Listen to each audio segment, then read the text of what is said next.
Shut the fuck up. I just watched Shavon before you This joined. She literally said she stupid made up her fucking mind as soon as she We're heard just about here it. for League of Legends. The Rift calls. Wait, what? Hold on. I think the biggest thing that's annoying to me is that all these people like Alec Baldwin who are super anti-gun lobbyists, right? Well, you told me so. I was always saying that there was no way that he would be exonerated. I already made up my mind, but I was waiting for like the actual details to come out so that I could It's psychosis. I live in a world of psychotic people, okay? I live in a world of psychotic people. You and me, okay? When you hear about psychotic people, they're on the TV screen in front of you. When I hear about psychotic people, they're in the TV screen with me. Okay, we're not the same, okay? We're not the same. We don't have the same experience.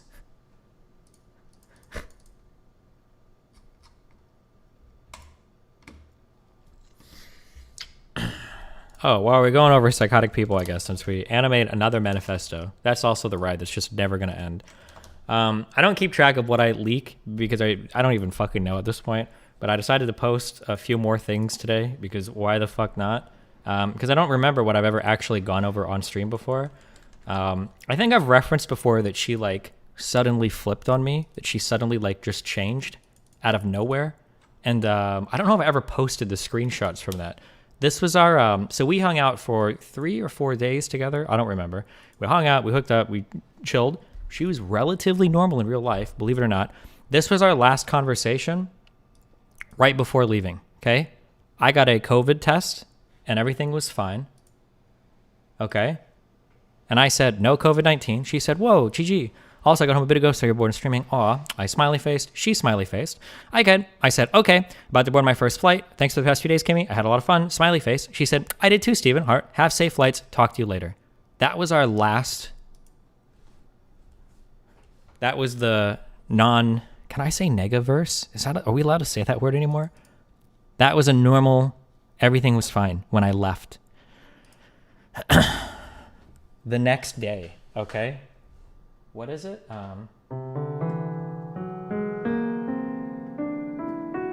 Okay, the next day, okay? Oh boy, I'm pretty sad. It just kind of hit me today out of nowhere. I also feel angry with you because you made it sound like you were poly and willing today. And then out of nowhere, she hits me with this big one. It strikes me as so callous to expect others to be fine with your lifestyle.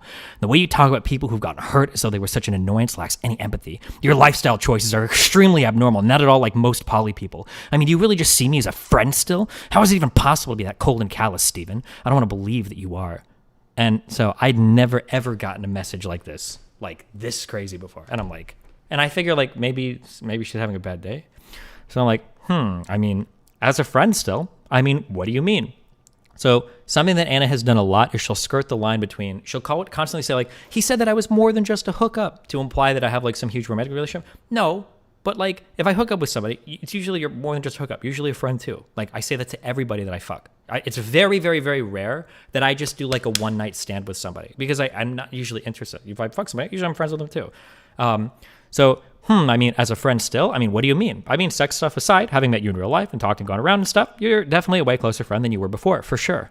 And then, boom, there it is. Oh my God, out of nowhere, we just fucking drop it. Holy shit, what the fuck? Yeah, I'm glad about that. I feel close to you emotionally too, but it's still, I don't even want to read it all. There's just like, and then it's just like the incessant quoting of like narcissism and all of this shit. And I'm just like, and my response is like, what? So we'd give the O face again, like, what the fuck? And she's like, Steven, I'm hurt. Why do you have to do the face? Like, come on, that's really dismissive of my feelings. And I'm like, holy shit, never in my life. Okay. And then it's just like a bunch of like quoting, like calling me narcissistic over and over and over again. I guess I should just read it because why not just, you know what? Why not just milk it?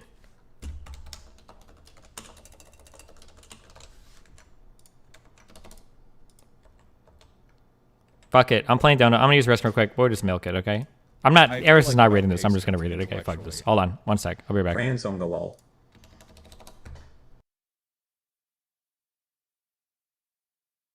I feel like I've outpaced him intellectually.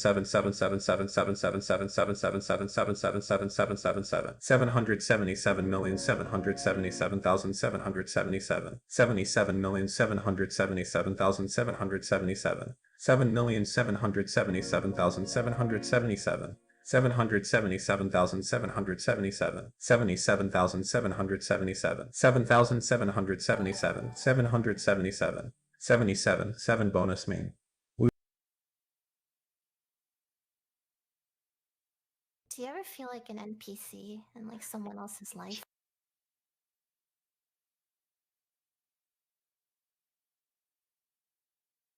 Fucking dubstep. All right, we're doing a silent. This is gonna be a 1,400 calorie workout day. That's what we're doing. Okay, we're a beginner. We build muscle. We lose fat. You're a fucking Crayons on the statistician. brains. No fucks. No fucks given. Okay. Can you go nuclear and just contact her school? I don't think anything will stop her. Nothing will stop this person. Okay. Why did you call me princess? Pepe. Did somebody just scream? Am I crazy? Stop stuffing your fat fucking mouth.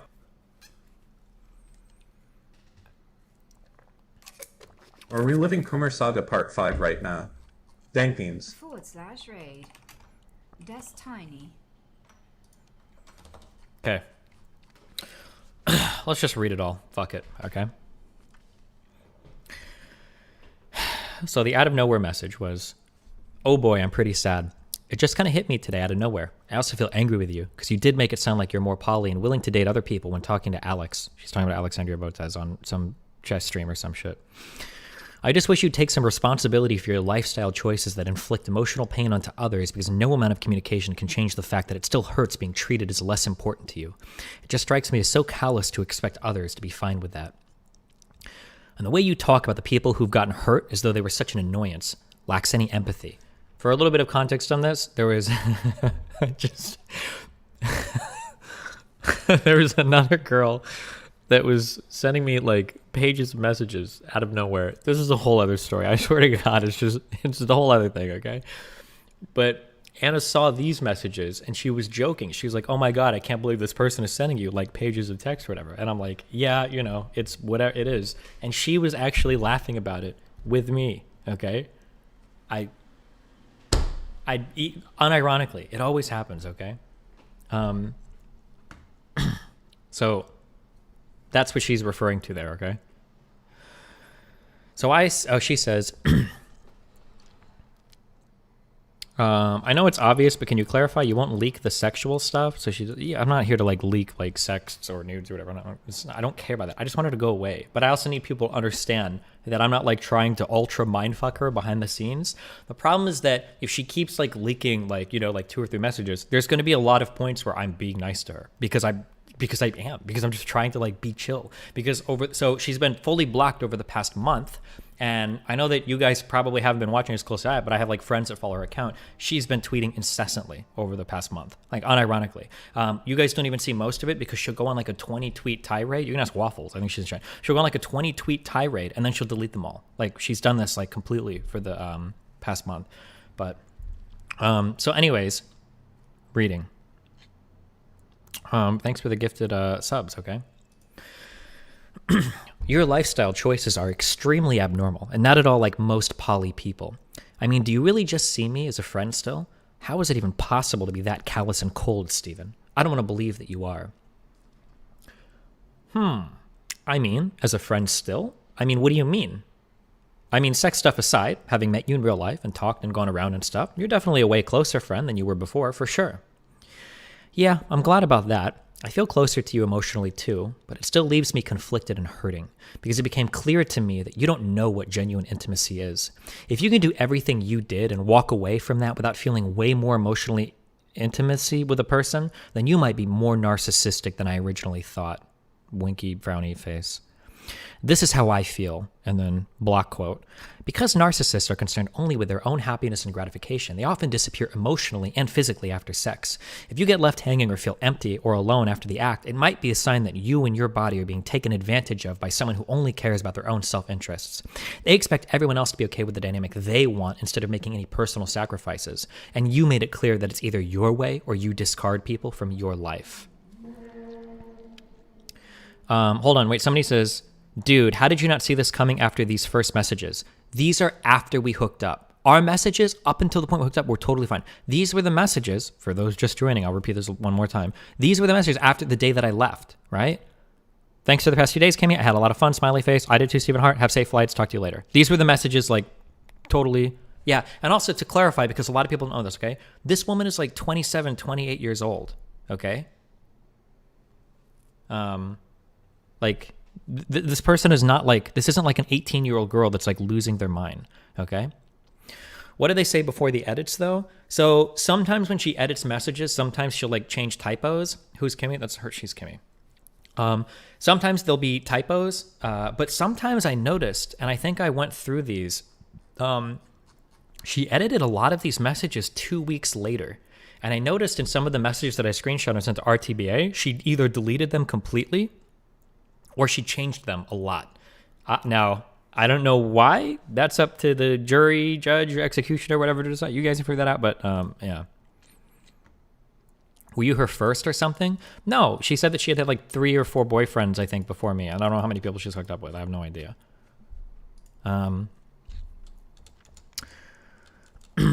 So after her thing, you may not realize it, but having such unreasonable standards like that is being controlling and dominating. I don't want to be just another girl to cater to your own desire for sex with different people because you feel bored of partners. No healthy, secure person would be okay with such devaluation. Most people see sex as a way to emotionally connect with someone who means a lot to them. I don't think you've ever described it that way. Whenever you talk about sex, you focus entirely on performance, which is disturbing. Is it really just a way to get off / have fun for you? If that's all sex is to you, then yes, that is shallow and sociopathic. That hurts people and messes them up. The fact that you feel entitled to get sex from tons of different people, but not have to meet their emotional needs, which are sexual needs, is textbook narcissism. It's extreme entitlement and selfishness that enables a person to treat other human beings the way you do. It's morally reprehensible. I feel you have shown a callous disregard for my feelings because you never even checked in with me at all. Instead, you went right to streaming. Somewhere in here, she calls me greedy, but I control F and I searched for greedy and it's not in our messages anymore. So I think she edited the greedy part out. I do have her apologizing for calling me greedy later on, but that's not relevant. I don't know if you don't believe me. I don't give a fuck. Instead, you went right to streaming. So keep in mind that me going right to streaming is like, I left on August 21st and I literally flew to fucking Sweden and then I did a sponsor stream that night and then she started messaging me, okay? This was my fucking timeline for not checking in. And I assumed everything was okay because like, look at the last message. I assume it's fine or whatever, right? But anyway.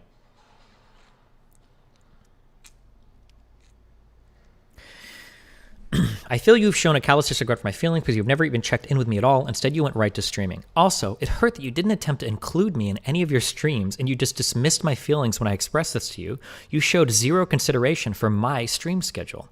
It seems like you don't know how to cooperate or compromise. I don't know if she's saying she wanted to like IRL stream, but the thing was is that like we had these were in-person conversations, but it went back and forth where initially, so generally when I hook up with a girl, I usually give them the option of like, do you want it to be public that we're hooking up or not? Because a lot of girls don't want that to be public because it looks bad if you're like fucking streamers, right? People will call you clout sharks or it's just a lot of drama. I'm a lot of drama, so they don't want to be like publicly like known as like, oh shit, like I fucked with this guy or whatever, which is fine. I'm cool with it. I'm like, yeah, okay. And she kept going back and forth on it. She's like, yeah, it's probably probably a good idea if people don't know. So I was like, okay, well, I'm just telling you that if we're walking around in another state, IRL streaming outside of my hotel, whether we fuck or not, people are going to 100% make that assumption. Nothing that I say is going to, like, a lot of people think I fuck Caterino and never fuck Caterino before, right? Like, because she was at our apartment with me and Melina for a while. So there's like, if you're going to be here and we're going to stream together, people are going to make that assumption. So eventually we were like, let's probably not stream together because that's probably a better idea. So that's why we didn't have IRL streams together. But hold on. Okay, fuck. I shouldn't even be responding to this. Bruh, you said you were not going to talk about her again. This is going to open the floodgates. The floodgates have been open for like 1+ month. She's been tweeting incessantly. She put together another 36-page manifesto, and she's still messaging people telling them that, like, I'm a crazy abuser. She DMCA'd Cherry, who she's not even legally allowed to do because I don't even think Cherry was watching her stream. She DMCA'd Cherry to get a video knocked off of her channel, which is, like, not allowed. I hope Cherry counterclaims because maybe Anna can get fucking banned from the fucking website. But yeah, the floodgates have always been open, my friend. The waters, okay?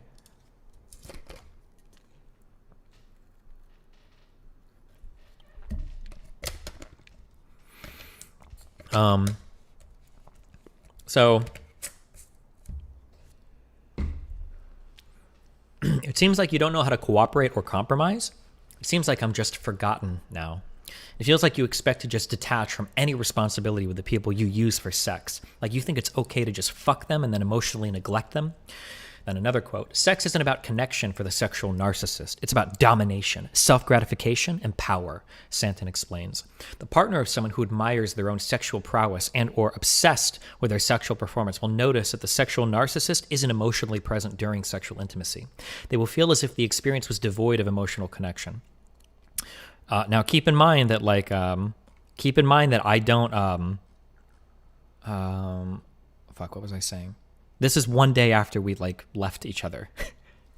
And she says I've, like, forgotten her, okay? If this isn't borderline, I don't know what is, right? This is literally one day after we parted. August 21st and then August 22nd, all right?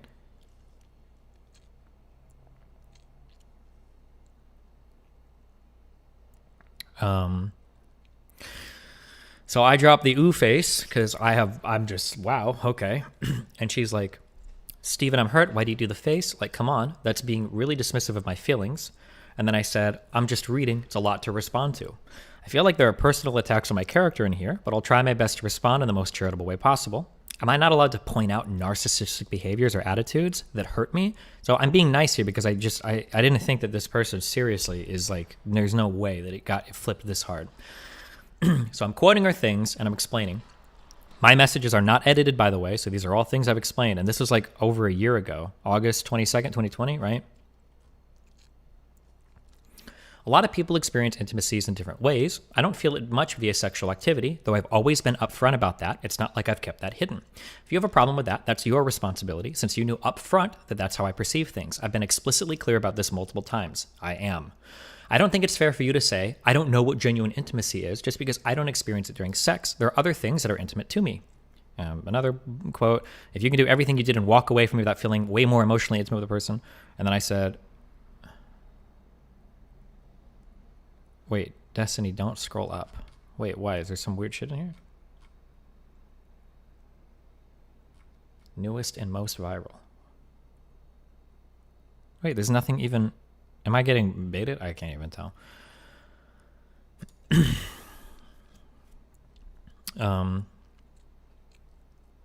Of course, I feel some additional level of intimacy with you. I've already explicitly stated that, though I'm not sure if you're just choosing to ignore that or what. She says, because narcissists are concerned only with their own happiness and gratification, they often disappear emotionally and physically after sex. You should know that this doesn't apply here because I've checked in with you multiple times prior to us meeting. I told you we didn't have to do any sexual acts at all, and I told you to only do what you were comfortable with. It was never and is never my intention to just use someone and throw them away, and it's not like I've blocked you or become unavailable afterwards. I think I literally messaged you the same day and the next day a bit. And then she, and this is true as well. If I end up meeting anybody, you can ask any fucking girl I publicly hooked up with. I always say like, hey, if you just want to chill, hang out or whatever, that's cool. We don't have to fuck. That's fine. I'm not like trying to I have plenty of people that I can talk to. I don't need to like fucking try to rape some chick. I don't need to do that. Okay. spit and expect and then this was they expect everyone else to be okay with the dynamic they want instead of making any personal sacrifices, and you made it clear that it's either your way or you discard people from your life. And I said, well, ... yeah, of course, if people aren't okay with the dynamics I'm comfortable with, then I wouldn't engage in sexual behavior with them. This should be true of everyone with healthy sexual boundaries. I don't discard people from my life that I don't have sex with, though. And then her response to this is, that's literally narcissistic to treat sex as a Kolagal's way. I think this is the first one. So this was just like, this was the first day that like everything like ultra flipped or whatever. Over the next like 2 weeks, I think there is like an unimaginable amount of messages that end up getting leaked. Or not leaked, I'm sorry. An unimaginable amount of messages that she just like starts like spam sending me. I'm trying to see what else I posted in chat.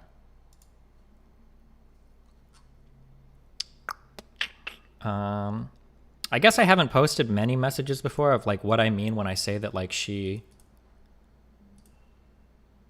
like will send me.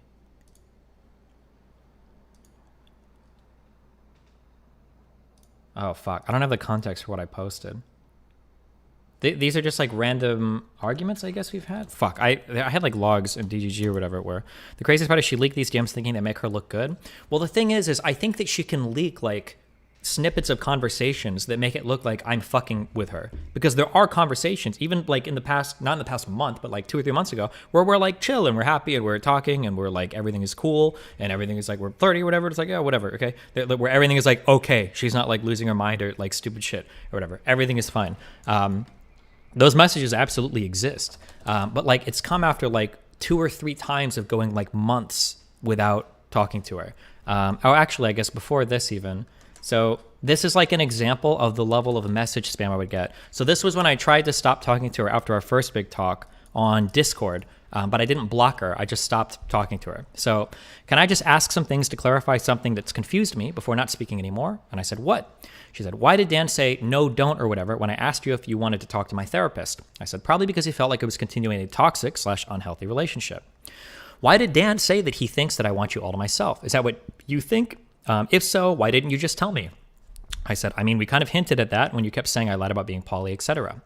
Anna says, I never said you lied about being poly, though. It's misleading to call yourself poly because you're really not. I also said I misinterpreted, but you also should have been clear about some things. Poly isn't just hooking up with people. I cannot do that. You knew this from day one. So I've told her a million times, like how. So this is like, so this was October 8th, okay, where I think we had a big on-stream talk, and then it was like, okay, like now we're not talking. So on October 10th, I get a message. On October 11th, she's like criticizing random shit. I'm too lazy to read all of this. Several days later, on October 16th, she sends me more messages.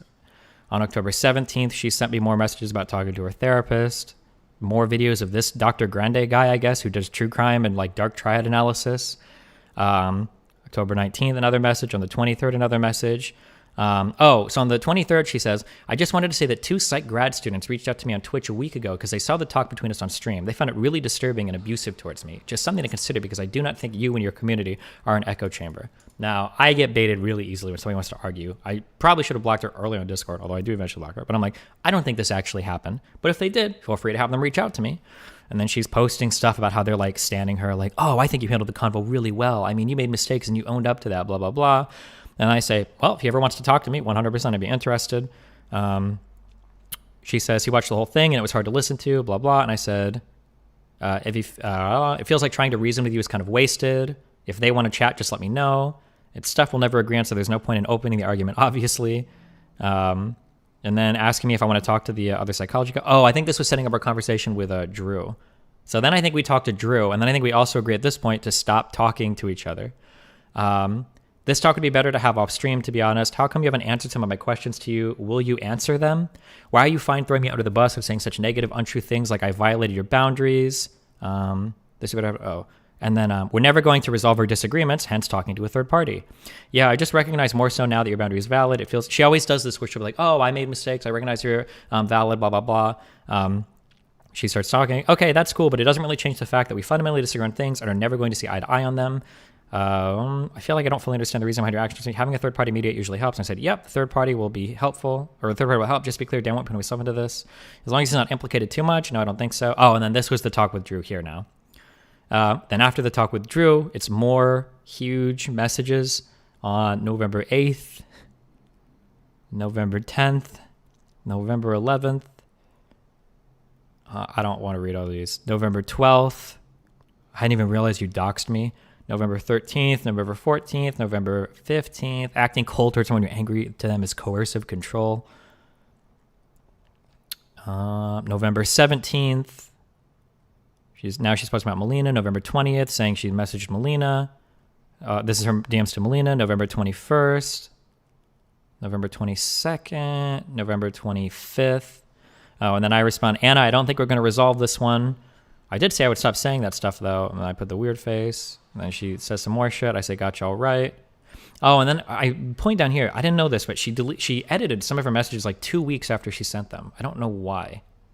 Although when I look back on my messages with RTBA, we talked about like not talking anymore, and she like edited that out. I don't know why. But yeah, holy shit. So this was basically a period from, I guess, like October 8th to November something. So this is a little over a month, maybe almost 2 months, but we're not really talking at all. But like, it's just, it never, ever, ever ends. It's always going. The never ending carousel. What else did I post? Oh, when I got to Sweden, like in the weeks that followed about her being like super upset about everything that happened. This is what I mean when I would say like she would send me so many messages every time I picked up my phone. So I said, mate, you were literally on stream talking shit about my relationship with my kid. Holy fuck, what is wrong with you? Oh, because she's on stream giggling about how I'm like a neglectful parent. And she's like, and she just like dumps and dumps and dumps and dumps and dumps. And this is like, and I think I had like weeks of like this level of like messaging me over shit. You can ask RTBA and I think Linus too. I think I sent them like a fuck ton of screenshots of like, holy shit.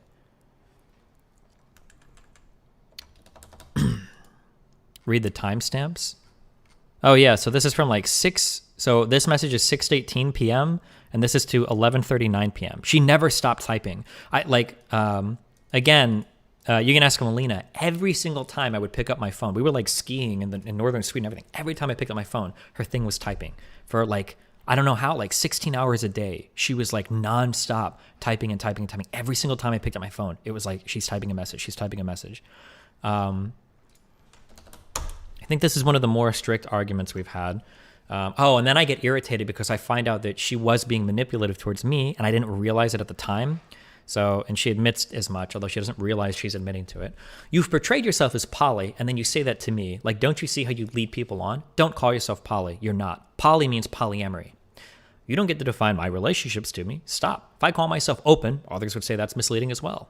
I don't know why we're talking about this. We've already had this exact conversation, and you seem to understand at dinner exactly what my relationships were. Oh my God, you just defend all your morally reprehensible behavior. Can you acknowledge that you remember this exact conversation where I told you that I'm not quite poly, but a lot more than open? Do you remember this?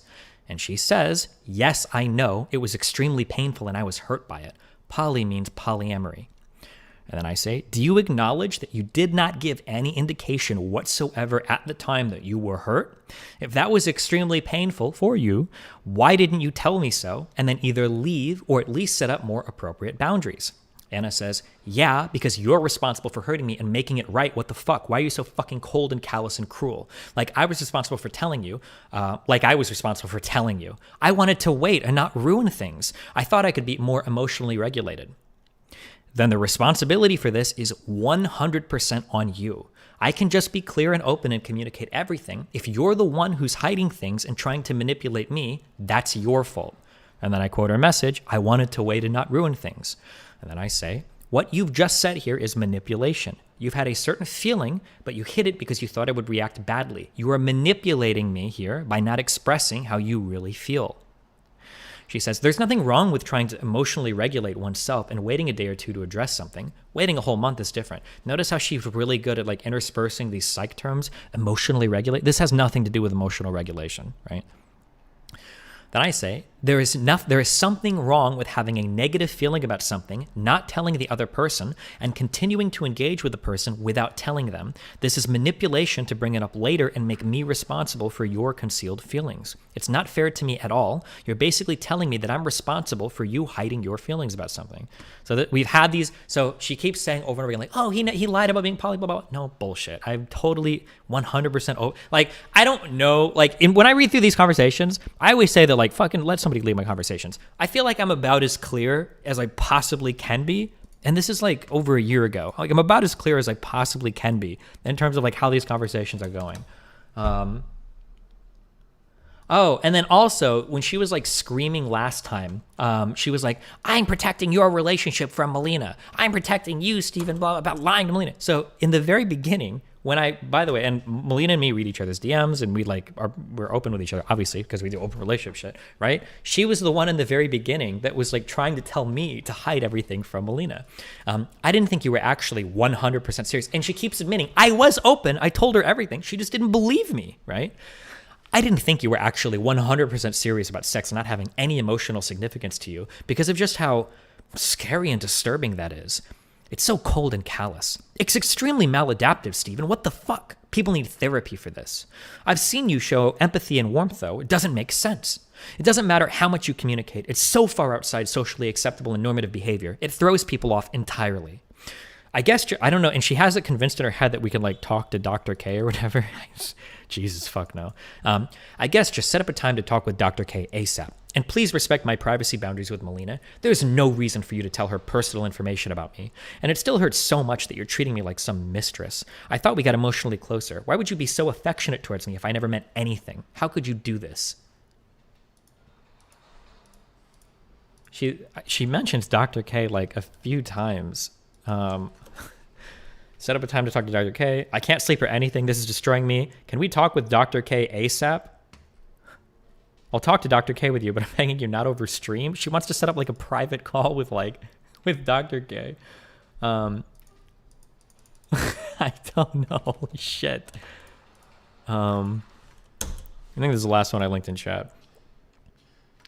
I expect you not to violate my privacy boundaries and mention this passive-aggressively on stream, or to anyone like your exes. That's relational aggression if you didn't know already. I'm not okay with you telling Melina anything personal about me, nor telling her everything about our relationship, because then I get zero privacy, and that's a fucked up power dynamic. I have a right to privacy. Before you try to tell me I'm being unreasonable, I got an article about reasonable privacy boundaries, and mine are clearly very reasonable. It sucks because I'm in a lot of pain and express this to you, trying to help you understand why I ended up hurting, and you've made yourself out to be the victim here. Am I not allowed to tell you why I'm hurt? You're acting like I have no right to be hurt. Reads an article. Oh, I link an article up here and I say, this is a really good article. I don't know if I'm being passive aggressive here or not. I think I am, but... oh, and she says, remember how I went on about the importance of the I feel statements? Looks back at the article. Are those privacy boundaries okay? And then I said, I don't even know what I'm supposed to say to this. You're asking me to conceal things from my fiance? I don't even know how any of this is relevant to the conversation. I'd be super interested in how this would be brought up in therapy. I think you've been insanely manipulative this whole conversation. Holy shit, why are you acting like I have no right to privacy? And then I quote the article I linked her. Rule number 1, avoid you statements whenever possible. Stephen, I'm hurt. Why do you have to do the face thing? Like, come on, that's really just my feelings. You're just dismissing everything I'm saying. Oh, I'm just like quoting here to like me and my guys. Why are you acting like you can control what I tell my fiance? True. I think that's all I posted. Why did you even engage this much of this? I think this is in like the weeks that followed like the big blowout after when I was in Sweden. Yeah. But why does a psych student use pop psych articles? Why not something like an actual academic source? Because she doesn't go to like a real school, and she already got kicked out of her. She keeps saying over and over again that she's a therapist in training, that she's like training to be a therapist or whatever. That's not true. She got kicked out of her therapy program, and now she works in research. Okay, she's changed. I don't know if she's admitted to her stream yet that she doesn't do patients anymore, but she lost her patient. She got kicked out of her program, and now she's working in research. She told me that a couple months ago. So whatever she says now about like being training and training to be a therapist or whatever is a fucking lie if she still says that publicly.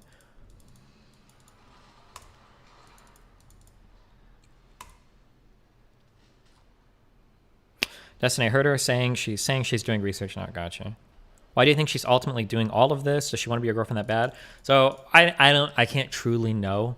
The only thing that I can think of for like why a person would do this is because I think she might be borderline. There's like, so I think for people that have borderline personality disorder, like I think one of the big characteristics of it is like extreme senses of neglect or like attachment, like desperate attachment, given like very little actually happening. I'd have to go and look this up again. I've only known 2 borderline people in my life, and holy shit. But so like, I think for instance, you might have a friend who's borderline. You might go out to eat with friends one night, and you just are. You've got like groups of friends you got to eat, and they might realize that you went out to eat without them, and they start like destroying shit in their room, and they get suicidal because they feel like you've abandoned them.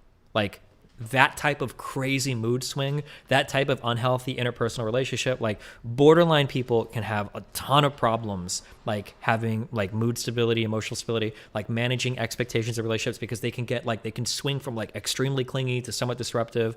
Yeah. Like if I think if I know that people have, I think that I'm pretty sure if I figured out, I don't know how you figure this out, right? Unless you ask somebody, what are your mental illnesses? I shouldn't say that actually, because it sounds really bad.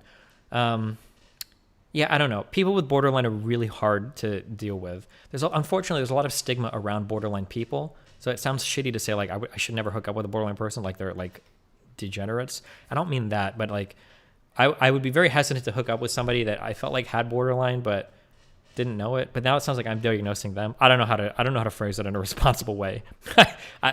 Yeah. What do you mean she doesn't go to a real school? It's like some really small private college or whatever. Like it's probably, I think it's like, I think she said there's like 12 people in her class. It's like a really small random fucking thing.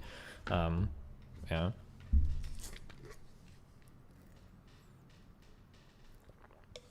She's not going to like a state school, like in a real like psychology program or some shit like that.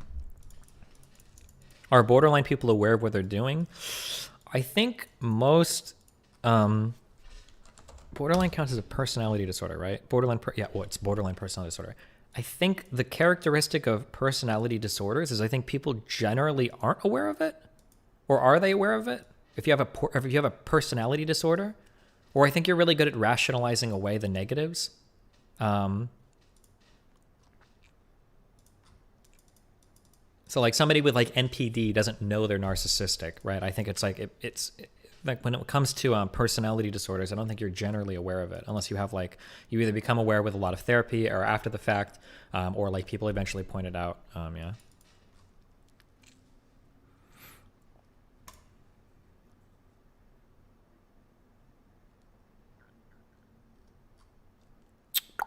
Insight is the term for how aware someone is of their medical conditions. Gotcha.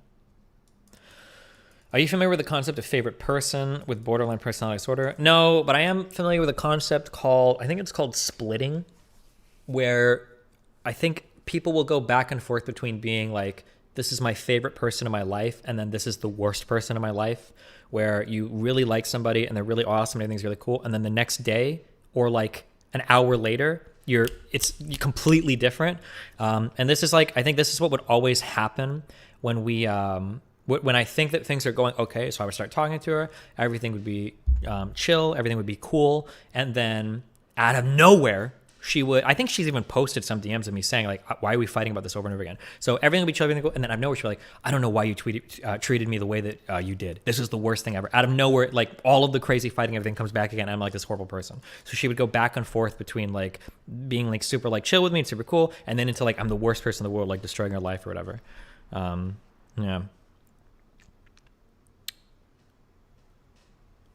But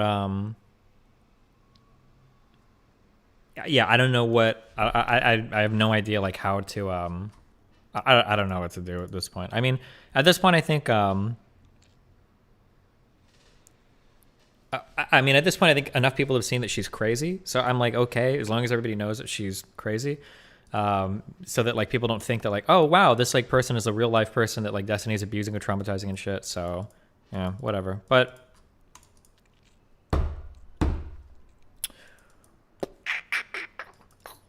she just accused Destiny of playing victim. Somebody clip her stream. I don't really want to go like do the back and forth stream sniping shit. I mean, like the way that this is going to play out into perpetuity is she's able to take a lot of messages over the past few months where she can show me being like nice to her, and she'll say that like he's being nice to me privately while he's like shitting on me publicly, which is like kind of sort of true, but like shitting on her publicly might be like I'm usually just not mentioning her and I'm trying to like placate her in DMs. And I think I said this before, the reason why I didn't tell The reason why I didn't tell her that I told Melina that I was talking to her, and Melina's generally known, I think, the entire time I've been chatting with her. The reason why I didn't tell her is because she kept pressuring me, like, you need to get everybody to apologize to me. And initially, she told me to tell Dan and Mooten. And Dan and Mooten, like, somehow on their own, they had a stream together, and I think they all apologized to each other. And I'm like, okay, whew, thank God. But I didn't want to, there's no way that Melina was ever going to apologize to her. So I'm like, okay, well, me and Melina, she doesn't even know we talk, so, I can't say anything to her, sorry. Like, yeah. But yeah, so I guess like the annoying thing is that like her narrative going forward always is going to be like he's being nice to me in private, and so he's leading me on, and then publicly he's shitting on me, so he's like manipulating me and gaslighting me and blah blah blah blah blah. And it's like, okay, I mean, like there are those messages if you want, but there's like I think I've made it clear like plenty of times in terms of like. There are 3 huge public conversations we have where I say we need to stop talking. There have been, I think I've shown 2 times now where I've ignored her for like over a month. And then there was the blocking on Discord and then blocking on Instagram where I ignored her for, I think it was 4 months. And I've told her something and like, yeah, but.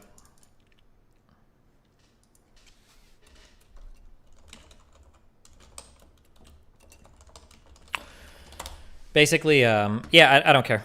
It's at this point, I don't care as much because, she's going on and saying that you meet the clinical inventory for abuse and saying you completely made up the getting kicked out of the college thing. Yeah, that's fine. Let her post proof of it then if she wants to. She won't. But yeah, I mean, the only thing that I need to happen to make sure is that like people in the community and like the politics community where she's trying to like embed herself, like don't think that I'm like secretly this like manipulator, abuser, like mind fucker in the background or whatever. But I think that's been demonstrated at this point. I think enough people have seen that. So, does she know where you live? I'm shocked if she does. Yeah, the thing that sucks is that like what I really would like to do is I've thought about filing a restraining order, but doing that digitally is really difficult if I can't show that she's like real life stalking me. And then I've thought about trying to communicate with Twitch. But if I go through the whole effort of putting together like a huge manifesto privately for Twitch and saying like, hey, like all I'm asking is that you got this person to just stop talking to me, I don't think Twitch would do anything. And if Twitch doesn't do anything, I think I'm going to go I'll lose my fucking mind. And if I lose my mind, I think I'll probably get banned over it because I'm going to end up saying some crazy shit. Because again, I hate to bring it up, but like if the roles were reversed on this situation and I was like a male or a female, or I'm sorry, if I was a female, she was a male, like she would already be banned from the website. Not only would she be banned from the website, like I would be getting like, yes, queens, I'm so sorry for your abuse, blah, blah, blah, blah, blah, blah, blah, blah, blah. But because I'm a guy, it's like, it's a totally different, it's just irritating, but such is life.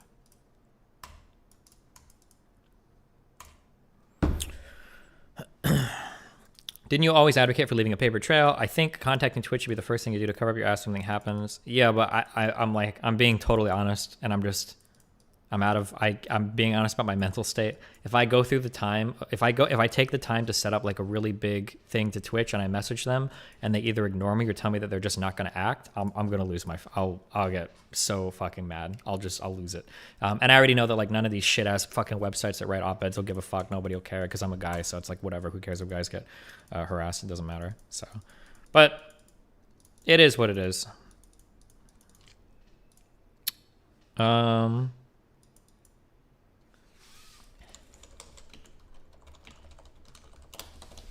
Okay, are we good? You can also make a video about how Twitch ignored you. I feel like I have enough like enemy people things right now. I don't need to like rock the boat anymore on that. I already don't want to. Is Mr. Moon still waiting? No, he went to bed after like 20 minutes. I knew he was going to bed. It was like 9 o'clock for him. So what are you going to do? I can't do anything. I just have to sit here as she leaks more and more and more DMs, I guess, because she's like been doing that incessantly over the past like months. So I guess that'll be like fun memes. Dan will be on his like IV drip because of his boring fucking life and having nothing else to do. So he can keep pasting those over and over again in our private chats. So, I mean, yeah. She's not even letting her mod stop people talking about you. She says it's enjoyable and that you're making up stuff about it. I mean, I'm sure it is enjoyable for her. She gets like, if I had to guess, I'm venturing into weird speculation territory here. This may or may not be true, but like my guess is going to be that any type of interaction with me is going to feel really good for her, even if it's a hateful interaction. I think that the worst type of interaction you can have with somebody, if you're obsessed with them, is for them to have no interaction. I know this because of my prior abuse or prior physical abuse that I've suffered in relationships. Is if I am cold or nonchalant towards somebody, they will get increasingly violent to elicit like an aggressive response out of me, because getting an aggressive response out of somebody means that they still care at least a little bit. If they're getting aggressive, they must. And having a cold response is like the worst thing, because now you're super invested in something that they have no care whatsoever for. So I think that she still enjoys this attention, even if it's negative. So I don't know, yeah. But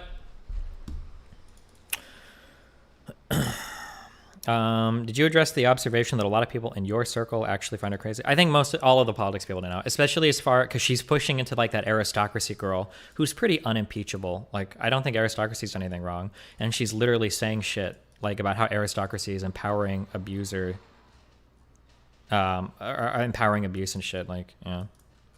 The only scary thing I've heard is that like there are people that message me that have said they have also had experience with borderline people, and these people have like stayed in contact with them for years.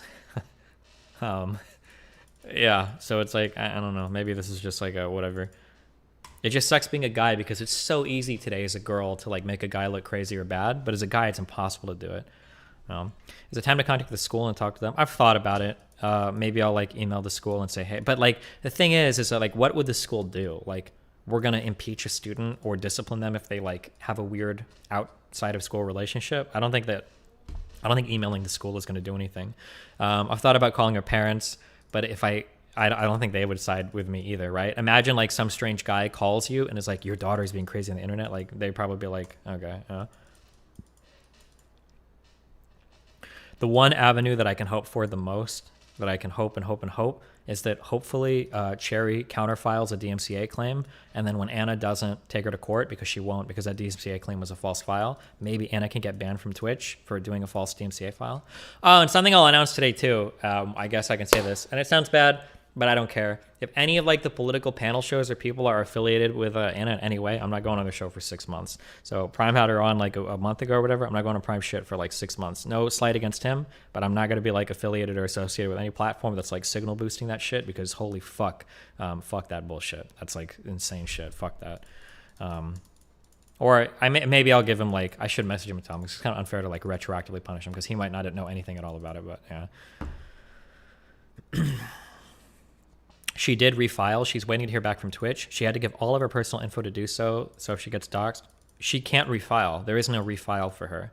The way that the process is supposed to work is that if you DMCA somebody and then they counterclaim, then the website has to say, hey, this person says they actually do own the rights to this content. If you want to get it removed, I think you have to take them to court.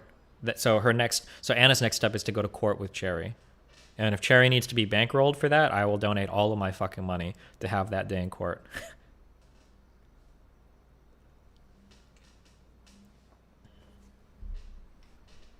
Leveraging other women to defend yourself unironically seems like the one way that works. Oh yeah, Arisan getting involved a ton helped. Well, it's not Arisan, it's Aristocracy. They're both called Aris. Aristocracy doing that talk super helped. But also, oh, that's a really good point, Zonia. I think you might be able to report her to her school for ethics violations. She's psychoanalyzing people publicly. Maybe. The Waffles thing helps a lot too, because Waffles is able to... Waffles isn't a girl, or I'm sorry, I just read like 4 messages. I super tripped over my words there. Waffles is a girl, so when Waffles says that or a woman, whatever the fuck you want to say, when Waffles is saying that like, hey, Anna's harassing me and doing all these horrible things, it's like, okay, cool. Now I have like, look, there's a woman that's getting harassed. Now you can actually give a fuck about it. Yeah.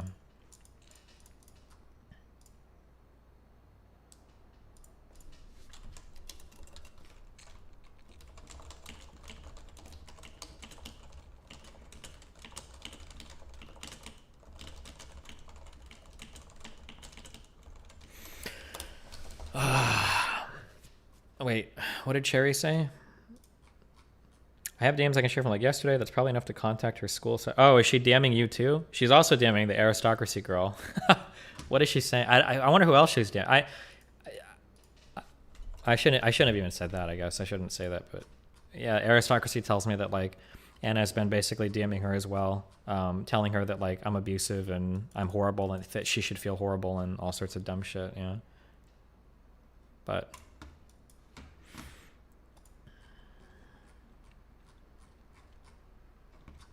I guess it's a meme and everybody memes because it's funny, because who the fuck really cares? But people keep saying like, this is why you don't stick your dick in crazy, blah, blah, blah. I guess I'm partially responsible because I've memed about this in the past where like, oh, I like crazy people. I like people that are weird and abnormal, but I don't generally mess with like crazy people. If I see, and there have been girls that I've like, I don't want to say like curved, but like there have been people that I've talked to and I've realized like very quickly, like, holy shit, like this is not good. And I usually like bail out of those situations because it's not, again, like there's no reason to, it's not worth the level of like craziness to get involved with somebody like that. He still didn't read it. Read what? She removed the DMCA claim when I asked her to like a week ago. I have DMs I can share from like yesterday. I didn't have to dox. Did he? She removed, oh, so she removed the DMCA claims. She seems normal at first. Yeah, she seems normal and even a little intelligent because she'd be like, oh yeah, like I'm a psychology student in a psych program and blah, blah, blah. And then she starts like, you know, rambling off psych terms. And if you don't know what the fuck she's talking about, oh yeah, she seems like a smart like psych girl. And she's like 29, she's an adult or whatever. So like, yeah, it fucks, it's super fucked. She's calling you a psychopath that when she asked for help about her mom having cancer, you said that was her problem. I don't even remember what I said exactly. I thought I said that's your problem. If I had to guess what that conversation was, fuck, I don't even know where this would have happened. If I had to guess what that conversation was, it was probably like her saying it and then like me putting a frowny face. And then like the next day, her saying some shit like, why didn't you say anything about like my mom having cancer or whatever? And it's like, I don't know what I don't know how, fuck, my mom's fucking dying of Alzheimer's disease. What the fuck do you want me to say? Like, I wouldn't say that, but I'd be like, I don't know what I can say to help you. Like, that's your problem. I don't know what I can say, right? It probably would have been something like that. It wasn't like she would say that like, oh, like my mom is dying of cancer. And I'm like, that's your problem. But I don't even remember the exact message. They're not in my Discord DM. So I would have to like scroll like infinitely up in fucking Twitter to do that shit.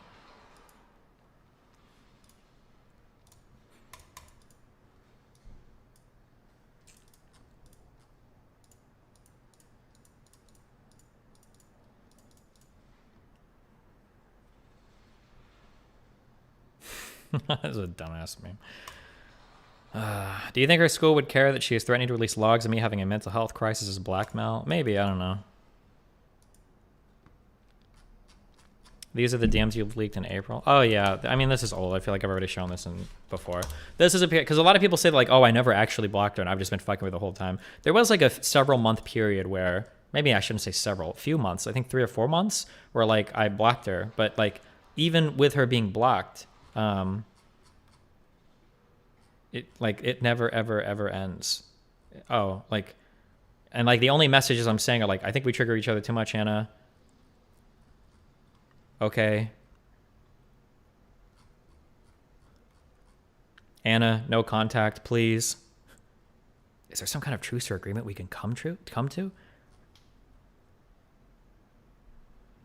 My therapist told me I have PTSD. Please, can we just make peace and move on? Sure, sounds good.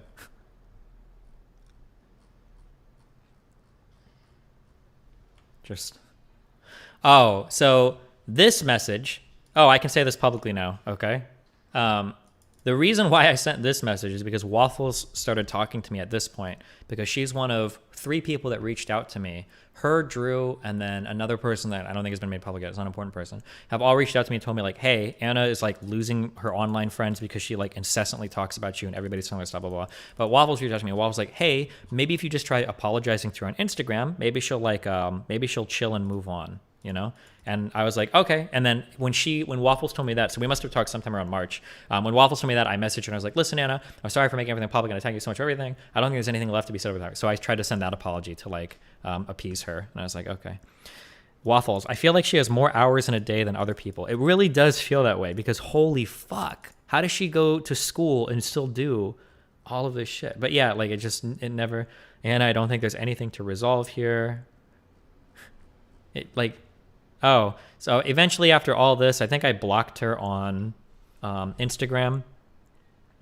And then she started messaging me on Twitter after I blocked her on Instagram. And this, I hadn't even accepted a message yet. And it just like, yeah, I mean, like, I don't know, dude.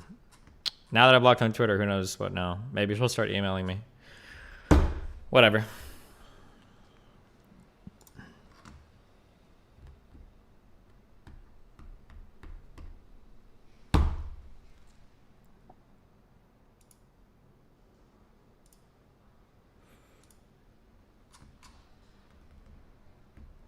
Why is Destiny still on her Instagram? Yeah, she still has that picture posted with me. I don't know why, but how can you tell if the girl is crazy? Like on these levels of crazy, I don't think you would know before they'd show it. I don't know how you would.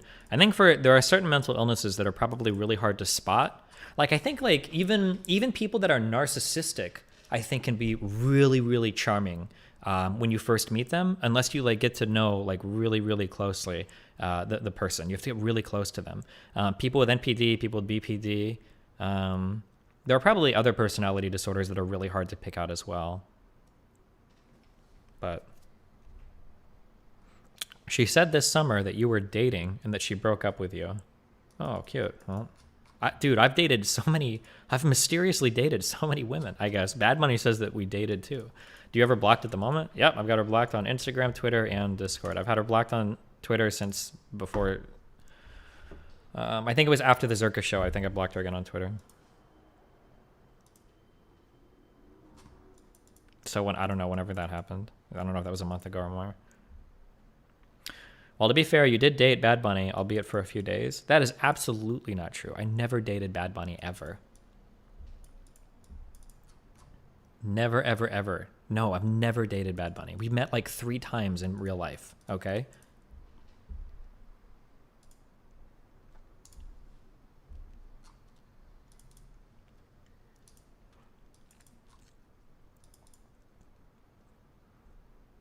No meme, do you think Dr. K could help on any of this shit?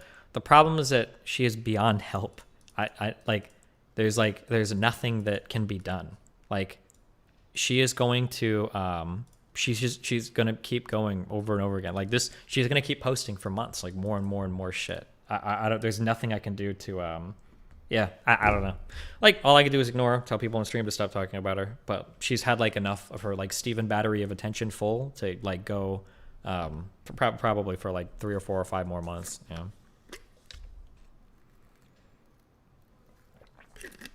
Do you think if you unblock her, she'll start messaging you again? If I wanted to, I could visit her in a week. Guaranteed. If I unblocked her and apologized and said we could start rebuilding our friendship, she would absolutely 100% go for it. She lied to all of her friends about still contacting you after the Drew stream. Nice. Do you think there's a part of her who is doing this purely for clout and relevance? No. Like, the one thing that I try to stress over and over again, and I know that like I'm old enough, so I have time to like reflect on different people that I've known and people that I've interacted with. Like, she's beyond rational thought. She's not like, it's not like she's not psychotic, but her mind is not working. Like, people have even leaked DMs. So for instance, she actually has had this manifesto that she's got. She's had this done for I think a month, because I remember in her Discord. No, I don't want to say. She's been in other Discords posting it, talking about it, and linking it to people behind the scenes.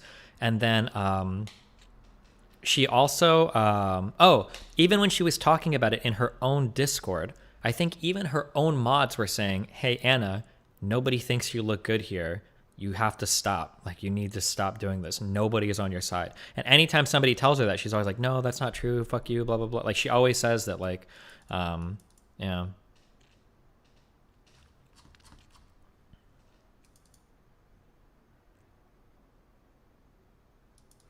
Destiny, she already made and released a manifesto before the Zerka stream. No. I think she's made a second 36-page manifesto. It's another one. Have you thought about trying dating her again in order to make her repulsed by you? I've thought about that. I've always had like the meme thought in the background where it's like, if you're about to hook up with somebody and you really don't want to, you're like, listen, I have HIV. I don't think we should fuck. But I don't know. Yeah. But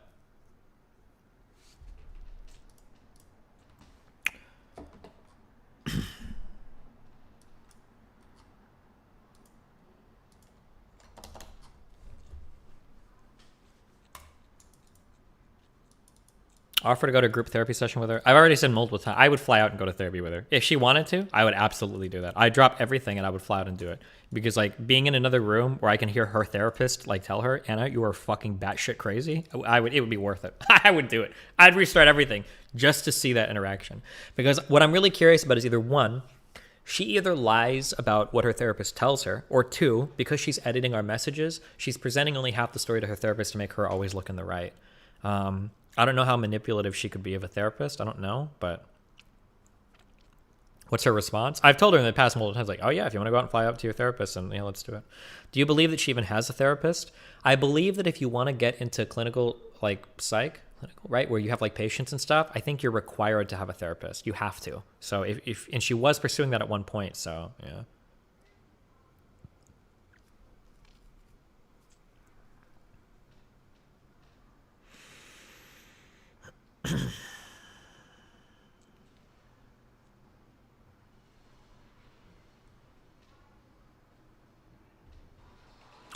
Go meet her in real life, but learn to do a backflip beforehand. When you show up, show her that you can do a backflip. This will work 100% guarantee.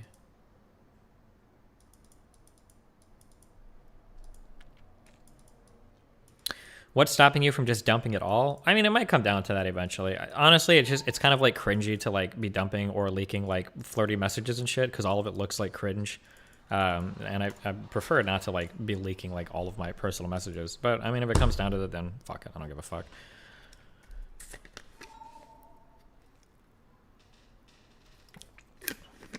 Is it possible that her therapist is just super negligent? Who knows? God, imagine if... Wait, never mind.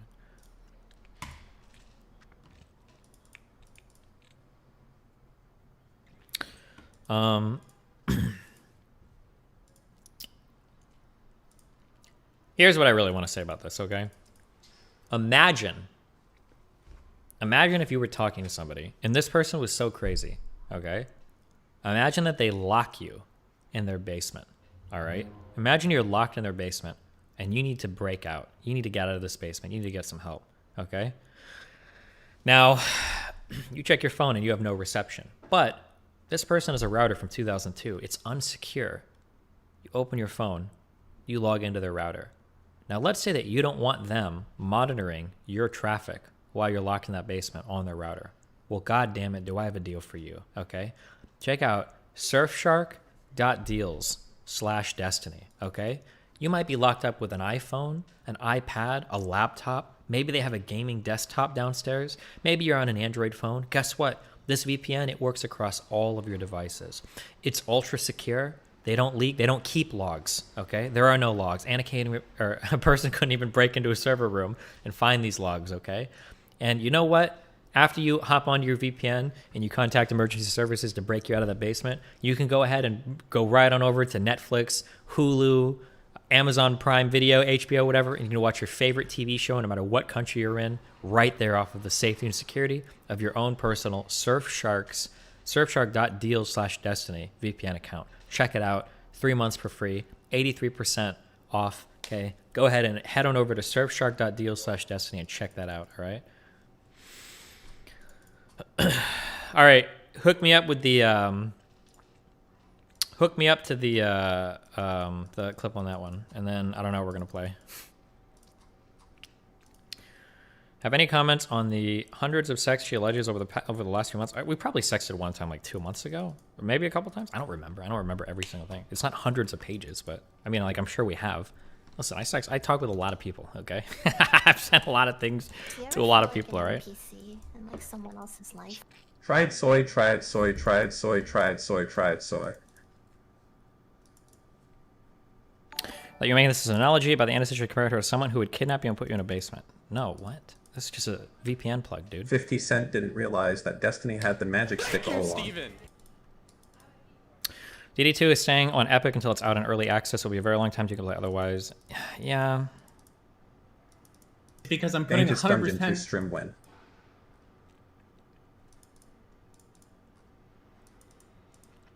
Do I want to play on Epic? It just... Fucking dubstep. Have you ever tried saying in a video game after you bust a nut? Maybe give that a try next time. Do I even have this? What's the name Because of the I'm putting launcher? 100%. No, but sometimes I'll say it felt as good as when I fucked their mom. Every time. All the time. This arc is the infinite content goldmine. Why? True. Because I'm putting 100%.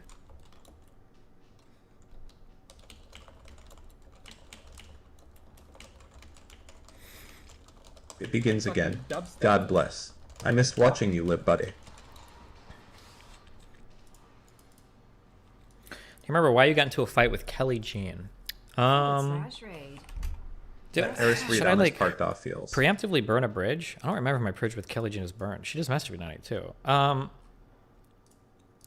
I have, so I'm gonna fully admit I might have a trigger for this.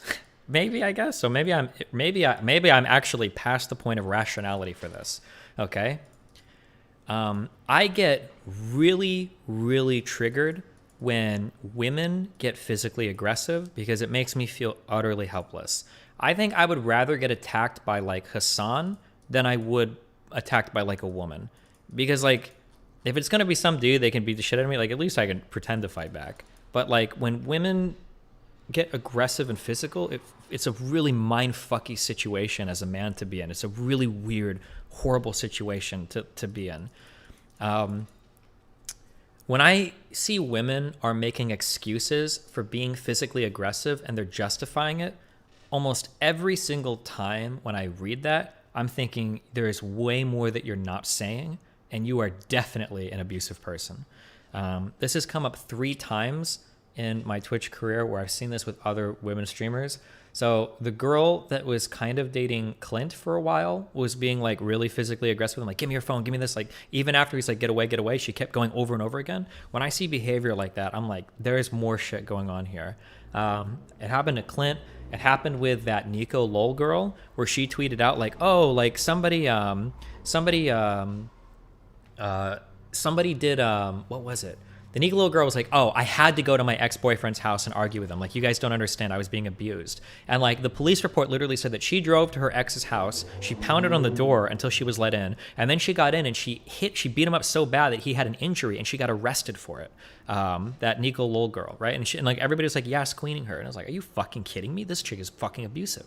And then Kelly G never did anything to this level, but fuck, I just realized I actually can't say anything because I have no idea if any of this is public or not. So forget anything that I just said.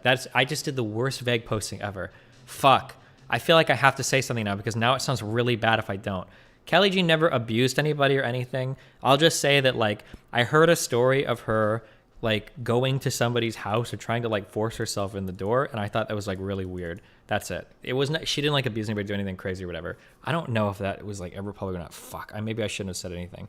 But like when I hear of like people doing that, it makes me like really scared to be. Oh, it was public. Oh, thank God. Okay, maybe this all was public. When I ever hear about women doing stuff like that, I get like very like I don't want to like, oh shit, like that just like is really scary to me. Okay, that's all I'm saying. When I hear that, okay, that's it.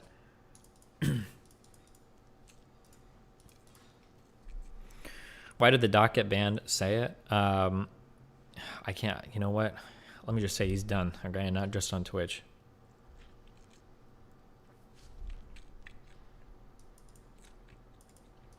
Does this type of shit terrify you in real life, or do you view it detached from reality? So I think that generally my life, I've been a very independent person for almost all of my life, and I'm very much like in control of everything that goes on with me. And I was able, like, I do everything for myself. I pay my bills, I work jobs, I do whatever the fuck I need to do to honk, Jesus Christ. Whenever like stuff like this, whenever stuff happens, I can usually go through it. But sometimes when I'm confronted with other people, stuff gets weird because it's like another like agent is acting in a way that is like I can't like control this person. So like in physically abusive situations, it's very weird because I feel like I have a lack of control. Or then when it comes to like getting banned from platforms or people trying to like get you like banned from shit, that's like a feeling of a lack of control. So I think in situations in my life where I feel like it's out of my control and it's in somebody else's hands, I never feel like anybody else is ever looking out for my interests. So I get very paranoid in those situations. So I think those are the situations that I tend to try to avoid or not be in.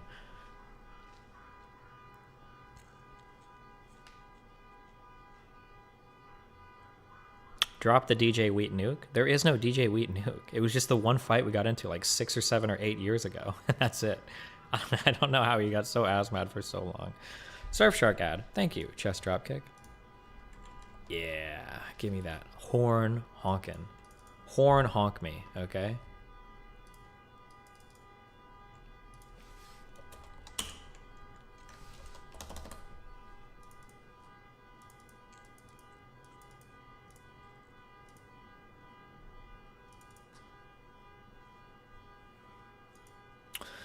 What exactly is Nugalol famous for besides the OK Boomer shit? Looking like an underage girl that's doing like cute sexual shit on TikTok. But I mean, like, there's plenty of girls that get popular doing that shit, so.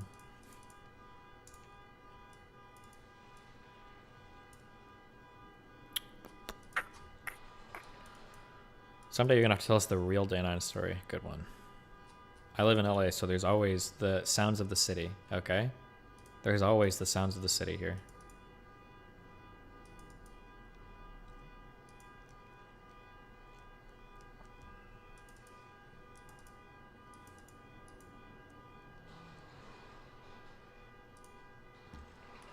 Did you watch this yet? From Toast on Valkyrie. Oh, please don't say anything dumb. Toast is like one of the few people who I like, when I hear him talk, I'm like, oh, even if I don't always agree with him, it's like, I respect your opinion because you're generally like pretty real. You're generally pretty real. That's usually, oh, fuck. But he's about to say some shit like, you know, blue light is actually really, oh God. Oh man. She has shown me to be naive and impulsive and too trusting, overly loyal to people and org that don't necessarily deserve her loyalty. But thank God, she is someone who just sees what's in front of her very often, and unfortunately that means she's susceptible to being taken advantage of. Now, that being said, it is also her responsibility and her team's responsibility to make sure if she ever gets into ventures that it is the right choice, right? Damn. Okay. I would actually call Toes dumb for saying any of this because I don't think I feel like he shouldn't say anything at all. Why would he say anything? That's base that he said it, but damn, I feel like this only like hurts him. Like, why would he even comment? Nice. Jeez.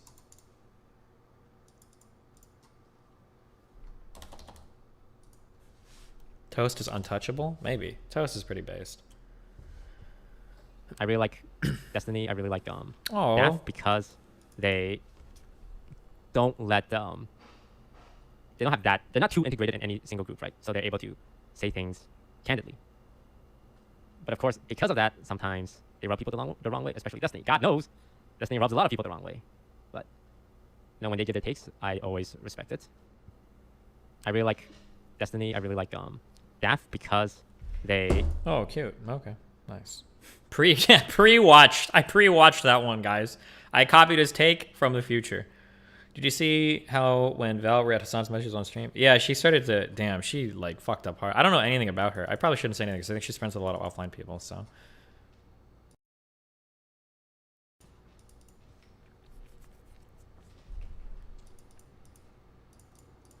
Pre-watching, true. She took the path of maximum drama. The thing that none of these streamers realize, I think some of them have started to learn it. Very few can actually do it though. I think Mizkif, actually managed to learn this. This is like one of the most coveted skills of a streamer. This is like the Jedi Master level, okay? When you do this, you've become like a Super Saiyan streamer too, okay? You're like an ascended streamer, okay? If you can just learn that any and all drama will blow over in 3 days, 5 days tops, and you're Gucci. If you can just learn that, you become so powerful. All Val had to do was just be like, fuck it, I'm not gonna say shit, fuck you, and just like post it, and I think she, honest to God, I think she would have been fine. I think people would just be like, oh, whatever. Oh, that's that dumb blue light shit, right? I'm pretty sure he said you taught him that. Oh, maybe. Did you see that the Gus Johnson drama? Oh, damn. Apparently he was mean to his ex. I don't know how mean he actually was. I've only read like parts of it, but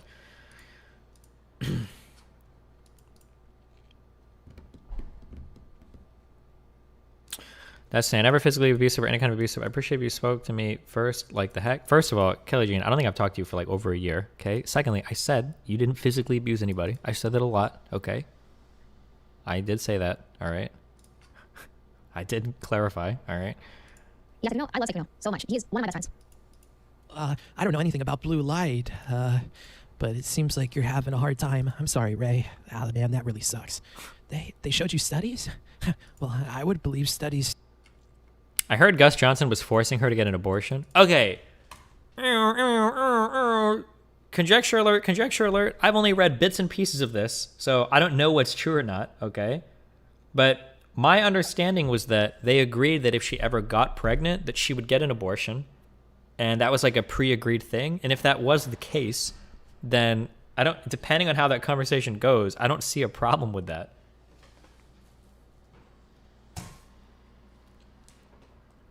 So like, damn, dude, that's some scary shit, okay? Don't Kuman girls. Remember, guys, follow Destiny's golden rule for unprotected cooming, okay? The golden rule. Never come in a girl whose family has a lower net worth than your own, okay? If she's rich, come in that okay, I'm not going to say that one, but I'm just saying, okay? If they've got more to lose by being pregnant than they have to gain by having your kid, all right, then fuck it. Then it's safe. You know what? If you want to baby trap me, we'll do a reverse trap shit. Okay, my family's broke as fuck. We can do that. You're gonna be paying child support to me at the end of the day. All right. But if it's somebody who could like hook onto that shit, okay, yeah, careful with that one. And if you're like a billionaire incel kid, then you're not cooming in anybody. Sorry. Or find a family member so that you know you're coming from the same family. All right. The coom that is best is the one produced by incest. That's what they say. All right.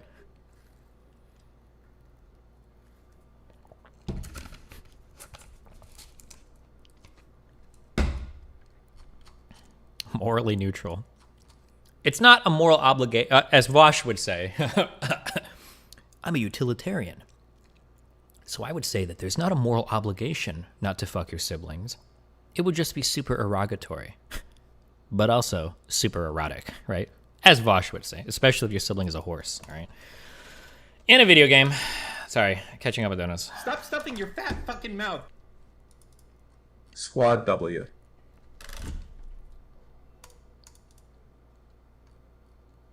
He's gonna kill me again.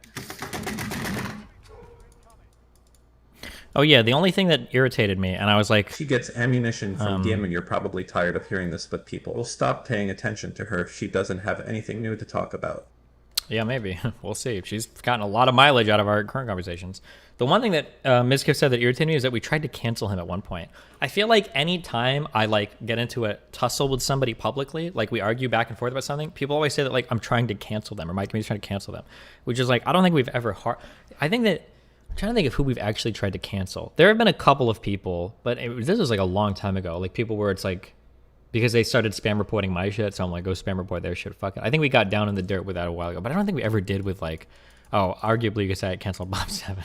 Yeah, maybe. Okay, that was a self-defense cancellation, okay? Destiny, Rackful died soon after that happened. I was in too much of a shitty emotional state to deal with it. You have me on Discord and I wrote more there. If you're going to put me on the same breath as Nicolol, seems like bro, lol. Do you really want to hash this out, Kelly? Do you want to take the stage? All I heard was that you showed up at some dude's house unannounced and you were trying to force your way inside or force a conversation. Did that happen or was that all a lie? Because if that's all a lie, then you know what? Never mind. KGA, she's out, okay? She's out of that club. I'm sorry for even bringing it up. Okay? She didn't deserve to be uttered in the same breath as those other two abusers.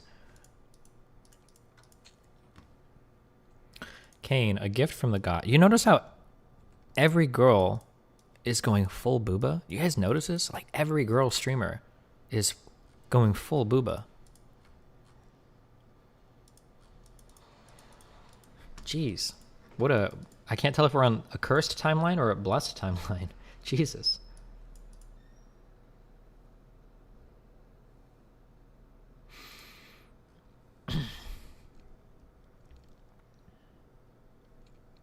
Wasn't Miskiff making fun of that one girl for doing porn with a zucchini? Oh, I guess you could argue that was kids, but it wasn't even Kendall. I just said they were being really shitty towards Noboru. I remember that. Yeah, that was like really... But I still agree with that. I think it was really shitty. Fuck them. Okay. Are we good? Are we past everything? Is there anything else we need to talk about now while we're in chat mode? Destiny. Kelly Jean. Is that thing in the background a Halloween prop? What thing in the background? I'd appreciate it. Yeah, talk to me. Half of it was a lie. The rest was an exaggeration.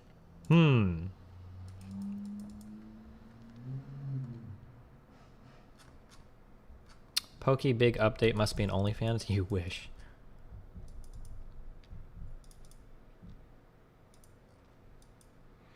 Destiny, when you were getting canceled over the N-word shit and he said he would never or some shit, people started outing his Discord logs saying it and shit. Maybe that's... Oh, well, fuck him. Why would you say I would never if you have?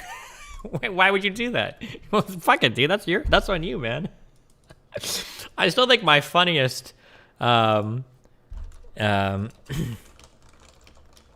still think my funniest, like, brother in arms was fucking Mo.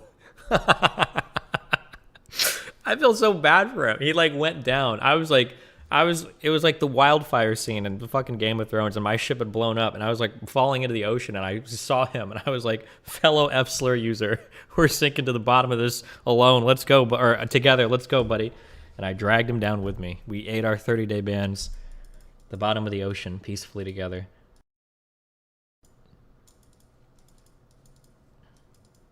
You apologize to him every time you meet. It's yeah, well, I feel bad. Damn, dude. 30-day ban. That's like shit. You two always have great chemistry. I mean, I disagree with the fuck ton of shit he says, but he's a pretty funny dude, I think. I think Mo is really funny. Kelly wants you to call her. Dude, I don't want to, like, litigate this whole, like, this drama's, like, years old, okay?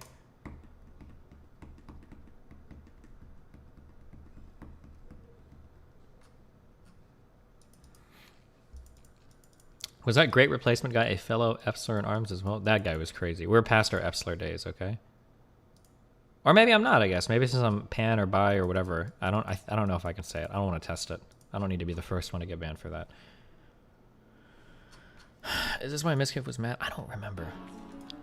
Miskiff's plan backfire. Well, I don't want to like dig up like old drama. I don't want to dig up old drama. Okay, okay. We're good. We're past it now, okay? Do you remember the drama when someone leaked Mitch Jones's DMs? Everyone thought it was tricky, but it was actually Cutie Cinderella. No one cared, and now she has 25k viewers with Air Girls Are Twitter. Oh shit! Was that? Did it end up being Cutie Cinderella? Didn't we do? We did like a whole investigation. Did we find out that it was Cutie? Did we find that out? I feel like we did like a whole fucking investigation shit on stream for that. But it was a long time ago. I thought it was Tricky. That was the same shit as an overstep. Yeah, this was like a long time ago. I don't remember. Or maybe people thought it was Cutie and it ended up being Miss Tricky, I think.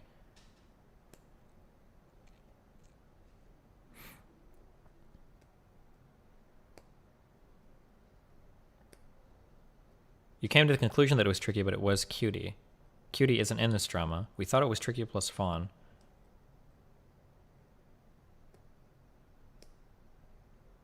Yeah, I don't know.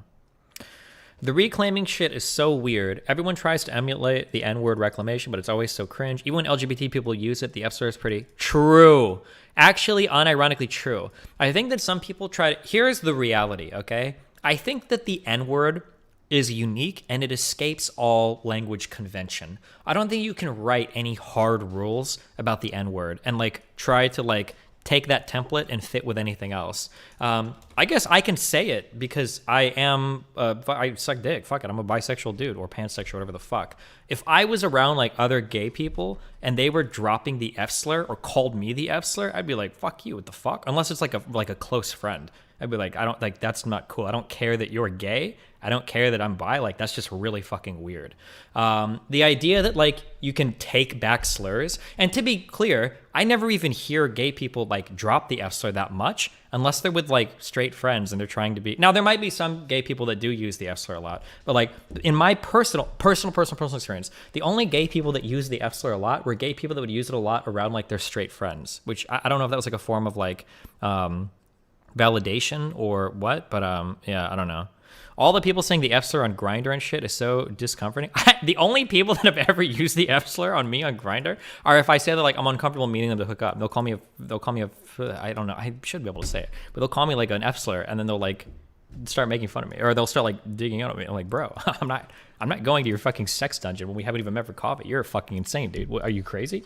That's yeah. So it's not like a friendly thing, and I can't think of like any other slur that has been like reclaimed. Like trans people don't call each other like tranny. Like you don't say that as a trans person. That would be fucking weird. Or at least I've never seen that, except maybe like sarcastically on Twitter. But I can't imagine like trans people saying that to each other all the time. Maybe they do, but like it just seems really, really weird to me, or like really edgy for no reason. People are saying queer, but queer is such a broad term, and it has a lot of like philosophy. Like it's used in philosophy, like to use queer to describe something as strange. I don't know if queer, I think that for a while queer was like a really bad word, but I don't know if I would call queer reclaimed, because it's like that's a word that's owned by like almost everybody and can be used like even in a non-sexual orientation or whatever process, right? Like this studying philosophy can make concepts that you were once familiar with very queer feeling to you. Like there's like a lot of ways that you can use queer, although I think people are trying to decrease its usage now because of the connotations. But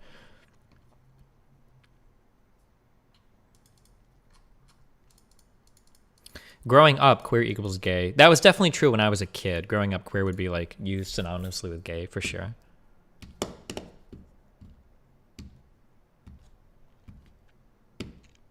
Kelly wants to talk. I don't know anything about this past drama. I don't know what I could say. I don't know what there's like a lot to talk about. There's gonna be a whole bunch of shit that I don't care about. I don't know what there even is to talk about. Remember when Ninja had a train moment and got no punishment? I don't remember.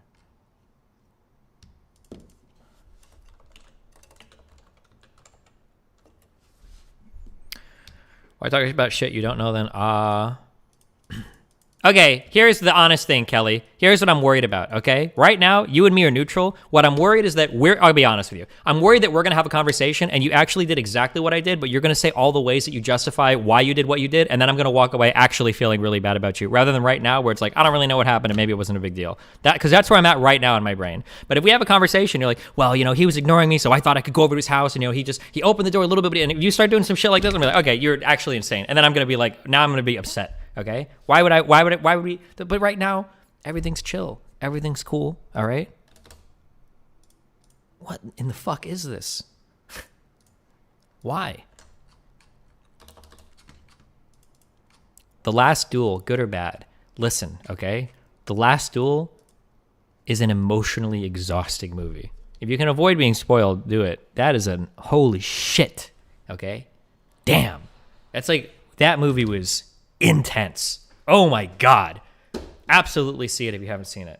Jesus Christ, what a fucking movie. You will be like, when it ends, you are gonna breathe a sigh of relief that you didn't even know you needed to. Because goddamn. Oh my god. Go watch it. Whew. Did you hate Dune? I didn't hate Dune. I just thought it was really boring.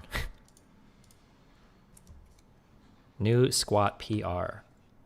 Jesus, can you work out on a wood floor like this? I feel like if you ever like failed, if you like dropped the bar, I feel like you would destroy your floor. Jesus, but nice job, my dude. I don't know if I can watch you on a stream because you're shirtless, so. Did you go to the theater for Dune? Yeah, I saw it on IMAX actually.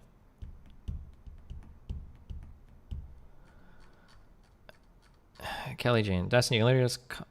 Okay, Jesus, I don't... What?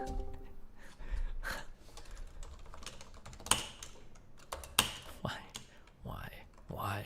How did I even end up here? What's happening? I don't know what's happening. Hello. Hello, Miss Kelly. Long time no It's just- see. Like 5 different areas. That would be a problem. Oh God! And then I remember you're a bonger, Okay, so it's even worse. I think we're remember good. because you are a bonger. All right. Oh, for fuck's sakes, mate! I can't help me. Can't help me language. Wait, what the fuck? It's like gotta be like 6 a.m. for you right now. Yeah, let's not talk about that. My sleep schedule's a bit questionable. Okay. All right. What? Okay. So here is what I remember hearing. Okay. What I remember hearing is. I mean, I'll be honest. I can't even remember. I didn't read a lot of what was said at the time because obviously Byron died a few days later, so I was in a pretty shite emotional state. Gotcha. Okay. Stuff happening. All right. Well, this is. I'll tell you what I remember, and then you can tell me what you think is right or wrong. So what I remember hearing was you had an ex, and you guys have been broken up for some time. Sounds like it was a shitty relationship. I don't know whose fault it was, but apparently, I don't remember if I read this or was told this, but you tried to go to this person's house. You got in an argument with them at the door. You tried to like open the door and force your way inside. I don't remember if like words or hits were exchanged or whatever, but like that was happening. And eventually you were pushed back and then you left. This is what I heard. Is this true or is this false? Or what part of this is not true or what do you think? Okay, so there was definitely no hitting. Like I never forced my way in. Like it's literally impossible for me to do that. Okay, you've already stumbled onto one of the big women red flags, but okay, keep going. Well, in my case, like, if in my case it is, but like I didn't have a weapon. So I said basically I was standing at the door. I had knocked on the door. The reason that I had gone there, and there's a lot that I haven't put on the internet because at the time I didn't know how it would go. I had gone there to warn his current girlfriend about him because of the conversation. He made it out like we had been talking about our relationship at both there and prior when we had spent a lot of time not talking at all. I wasn't interested in being in a relationship. I tried to talk about what he did to me on New Year's Eve. Okay, Do you so remember that stuff? So you showed up at his house uninvited. You knocked on the door to try to get his He girlfriend. did invite me in though. Like Wait, did he invite you to his house? To come to his house? He didn't invite me to his house. No. Okay, so you came to the house. You were knocking on the door. Did he invite you in because you were screaming or shouting outside, or did he just see you No, and he's there like, was no screaming or shouting. My Okay. friend was there and can verify that. okay, so He you does came also inside, speak- and the reason why you came inside was because you wanted to warn his current girlfriend about him. Yeah, she wasn't there, so he called her and she came about 10 minutes later. Okay. She knew about some of it, but she didn't know all of it. I'm trying to keep this to sort of a bit more of a TLDR, right? So she was quite sympathetic to me periodically. She believed him for a while, of course, that's normal. But then he was abusive to her. Okay, And I'm she gonna broke be. up with him. Cause fuck it, dude. I'm halfway to Uh, being I a know, I goddamn appreciate this is incel. a I'm there. I'm going complicated there, Kelly. Okay. situation. You're another train in the track thing, pushing me in that direction. Okay. Do you understand that it sounds unbelievably unhinged to go to a person's house? My understanding too is that you live like over an hour away from this guy. Was this true? You had to No. how close did you We live to both this live in person? London. It was about 15 minutes. Okay, so you Not even that. okay, so it wasn't that far away, thankfully. Hopefully. No, Okay. So you go 15 minutes to this guy's house to knock on the door, get in his flat or whatever, and the goal is to get inside to have a conversation with his girlfriend to warn her about him. Why couldn't you just DM Yes. her or text her or message her on any of the 50 social media platforms that you use? So at the time, I thought that he would just manipulate her and I wouldn't be able to actually say anything valid and she would just block me if she ever read my message at all. I will say in hindsight, obviously it wasn't a smart decision, but also I'm not someone that thinks a whole lot about just going to see someone and knocking on their door. So Because don't in you the olden times, it wasn't that weird. Sure, Do but I like appreciate in this situation I shouldn't have done that? Yeah, that was my grand mistake. okay, it's Going somewhere uninvited. it sounds really I'm weird not to me. physically abusive. I didn't hit him. Did you ever touch him at all trying to get into the house? No, I didn't hit him. Did you ever touch him at all trying to get into the No. house? He pushed me out. I said, Wait, I "Can thought you come said you in invited then?" him in. How is he pushing you out if he invited you into the house? That was afterwards. He got annoyed at me, but there wasn't shouting, yelling, really, even from him. Wait, so did he got ask annoyed you? at me, Did he ask you to leave and you pushed me didn't? out. No, he pushed me out. Then we continued talking. He called his girlfriend, his now ex-girlfriend. And then he invited me in, and then she came, I would say, probably about 10 minutes later. Why is it that if you think he's so manipulative that he would like either delete or read her texts, her Instagram messages, Snapchats, whatever other thing you message on, that he would be okay with you going over and talking to her in person about how much of a manipulator he is? Why would you think that this would go like any better? Well, it was more that, I mean, I'll be honest, did I put a lot of thought into this action? No. I was hanging out with my friend and Okay, wait, I'm going to be a little bit more pointed. I'm sorry, okay?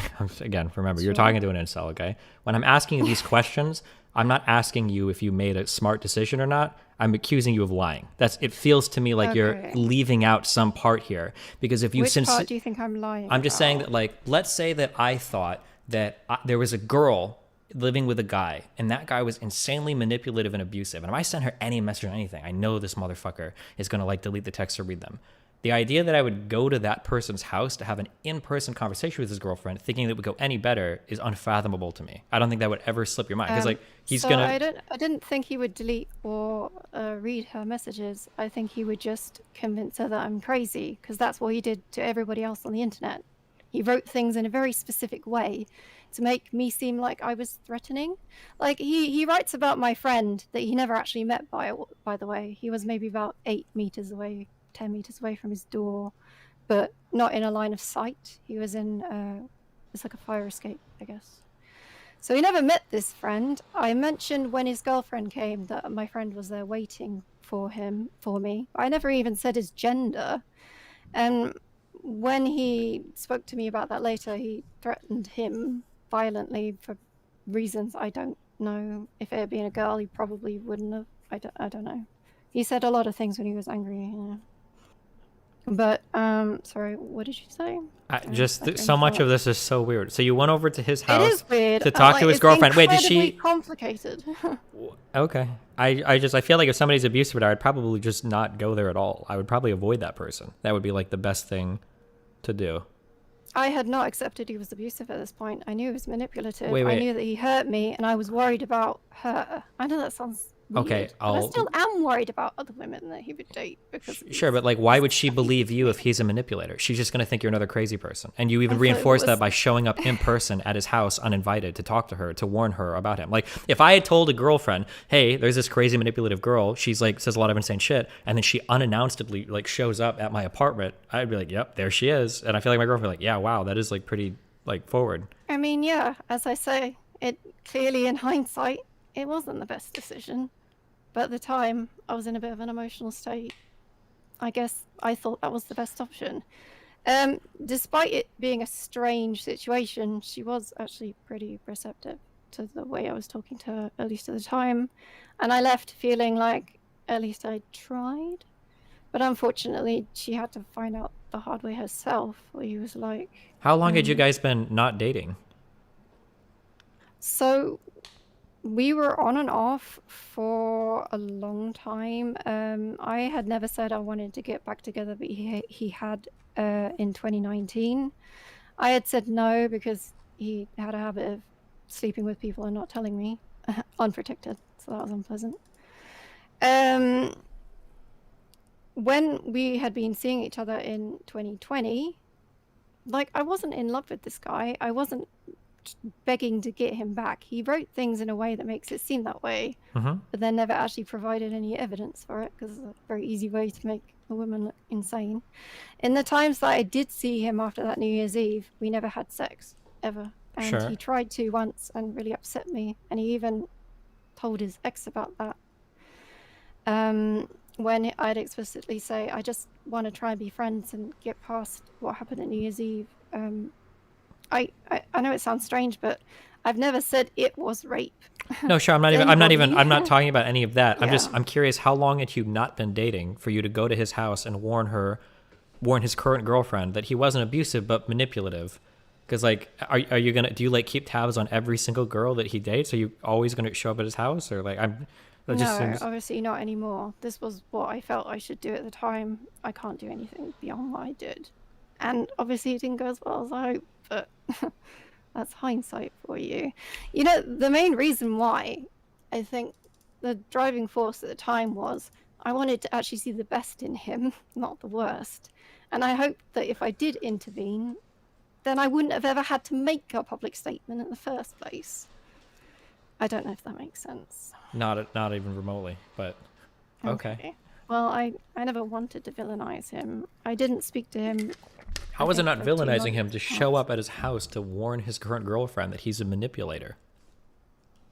It wasn't really about. I didn't warn him about being about him being manipulative exactly. I did have to be careful about what I had said. I mostly spoke about what had happened at New Year's Eve and how I'd been physically hurt and the impact that it had had on me. Like soon after that happened, I got diagnosed with vaginismus. Okay. So, yeah, it was kind of a rough time. I think even in the messages that he used as examples against me, it's quite clear that my concern was sort of other women in it.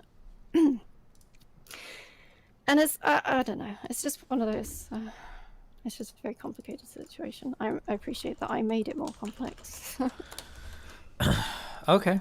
Well, is there anything else But you want to no, say? I never hit him. I never tried to force myself in. Like, he just wrote that to make me look insane, as it is. You know, everything he wrote was in a very specific way to make me look like I was being aggressive. I don't know. Gotcha. And yes, women can be aggressive. I didn't want to imply that they can't be. Okay. All right. Anything else? Or are we good? Do you feel like you've made your case to the public? I mean, how do you feel like I made the case to you? Because you're my friend. Or at least, I know First we're not of all, super close, we are not but... friends. We haven't talked in like 2 or 3 or 4 years. I mean, I tried. I don't know, like... I never Okay. disliked you. I'm Well, not. hold on. Hold on. Let me be clear. I'm sorry, because I am autistic. Okay. When I say we're not friends, I don't mean like we hate each other.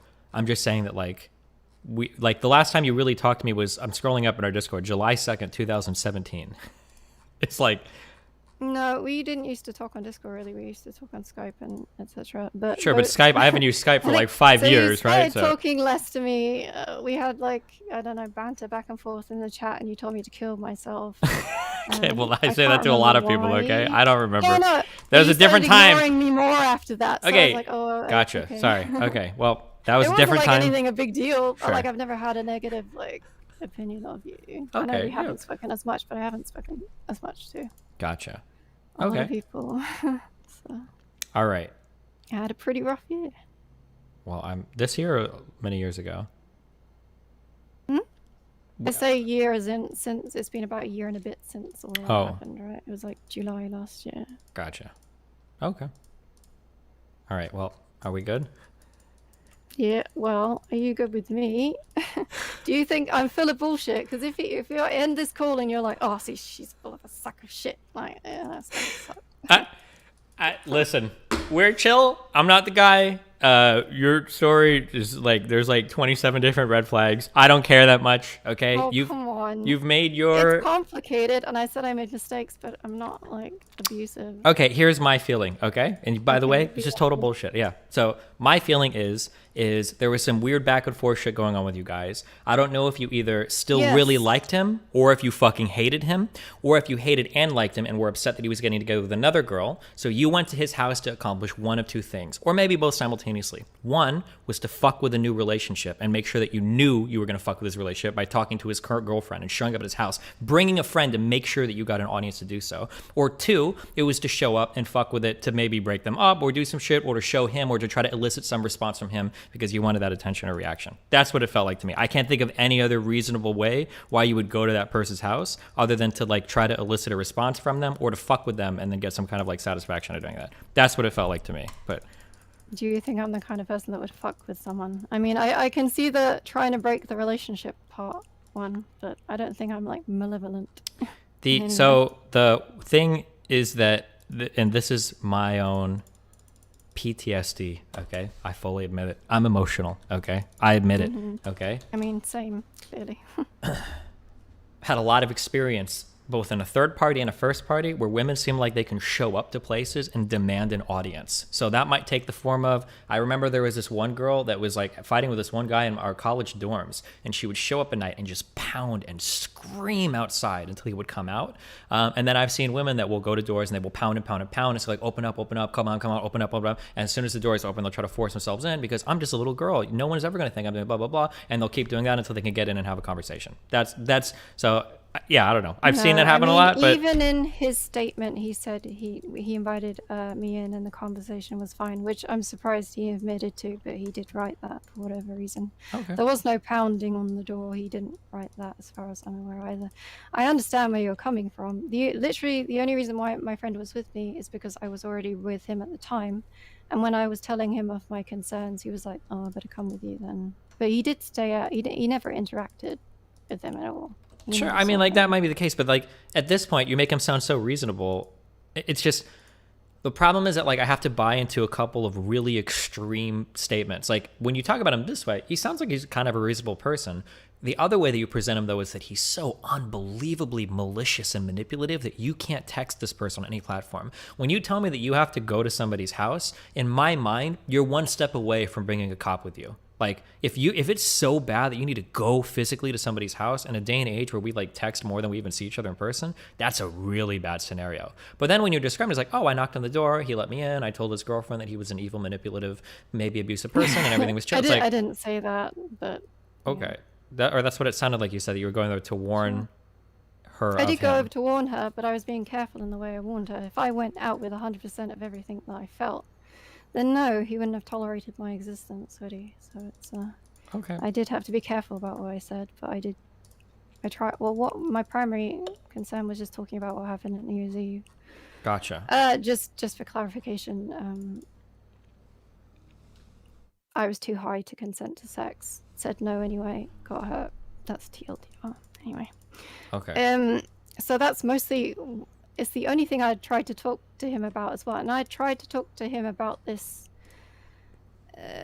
nearly 2 months before he got this girlfriend. The conversation didn't go well, so I just left it. He hadn't blocked me, but I knew there was no point trying to have this conversation again when he'd already been... Wait, so he blocked you on other platforms, but you decided to go in person to talk to him? No, he hadn't. Oh, he hadn't blocked you, okay. Wait, then No, why he didn't you just message him? Because I'd already tried to have that conversation with him before, like what had happened at New Year's Eve, and he just refused to acknowledge that it had had effect on me, even though I'm fairly sure he knew, especially with the time that I'd seen him afterwards, where I freaked out when he tried to initiate sex with me. So wait, I think he knew. Did you go to his house to have this conversation with him, or to warn his girlfriend about him? So I wanted to say this conversation in front of her so that she knew about it as well. Does that make sense? So she knew about what happened on New Year's Eve from my perspective. Gotcha. Okay. I understand this is incredibly complicated. Gotcha. Well, listen, I've heard your... I like to think I'm not the kind of person that would just want to like break people up, but I understand that would be an obvious conclusion to draw. I do have messages from my private Twitter and talking to my friends saying, I'm really concerned about this. Like, is this an insane thing to do? Probably. I don't know. We all make mistakes. I mean, this was mine. Okay. Do you find any of that not believable? Why? Listen. Well, I Why are you can't asking me? convince you, I would have to but- start saying like law. I'm just saying that like there are certain things that happen in life where I need like crystal clear, like if somebody is going to somebody's house to confront them in a conversation, like I said, you're one step away from either fighting or having to bring a police, like that's a crazy thing. So, and then when it's like, well, I wanted to go to his house because I knew he was manipulative and I wanted to have a conversation in front of his girlfriend about how he almost like raped me or abused me at like a Christmas party.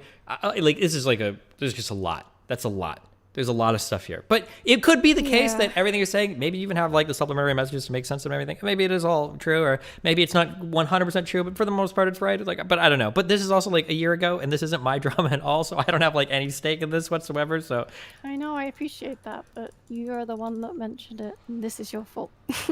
I only mentioned the story that had been said publicly, okay? That you had said tried me in to... the same breath as Nico Lol, who literally has a report for like an arrest for like True. smacking And I a said, girl. you know what? I should have mentioned Oh, you guys man. in the same... There That should have was a been at bit least harsh. 3 breaths between the two of you, okay?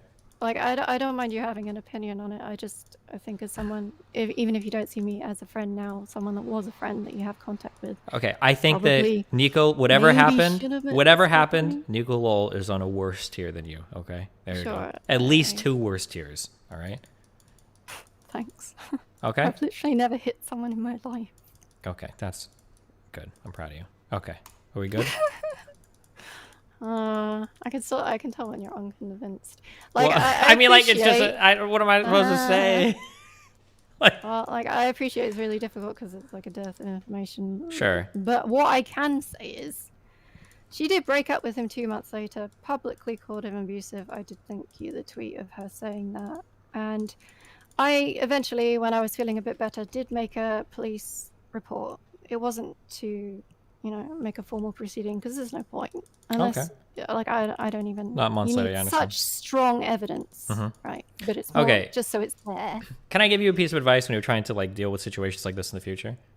Sure. Okay, let's say that you're trying to... There isn't a future, but Well, because it happens. These come up, okay? Let's say that you are communicating with somebody and you believe that they might be in an awkward situation, okay? So you think they're in a household with somebody and you think, like, holy shit, like, I need to communicate with this person. And ideally, they would keep these communications concealed from either the person living with them or maybe from their ISP.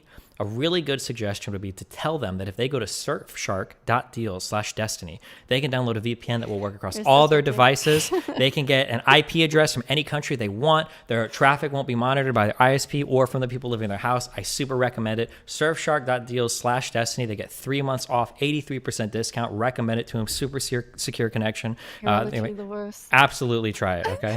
All right. Okay. Thanks. Anything else? Are we good? I will finish what I was saying, yes. So I made a report, and when he was arrested, his mother called his now ex-girlfriend and asked her to, like, say, oh, tell the police that he's a great guy. Well, I don't know, his mom is also an enabler and insane. And his ex was like, no, because he's abusive. And then put the phone down on her. So does this prove anything? No. But, like, it's difficult to prove anything, really, right? These are all interactions. None of them were filmed. Text messages don't really paint an accurate picture of anything. Did I manage the situation well? No. Because I was not doing good. And I'm still not doing good. Sorry, I'm not actually upset.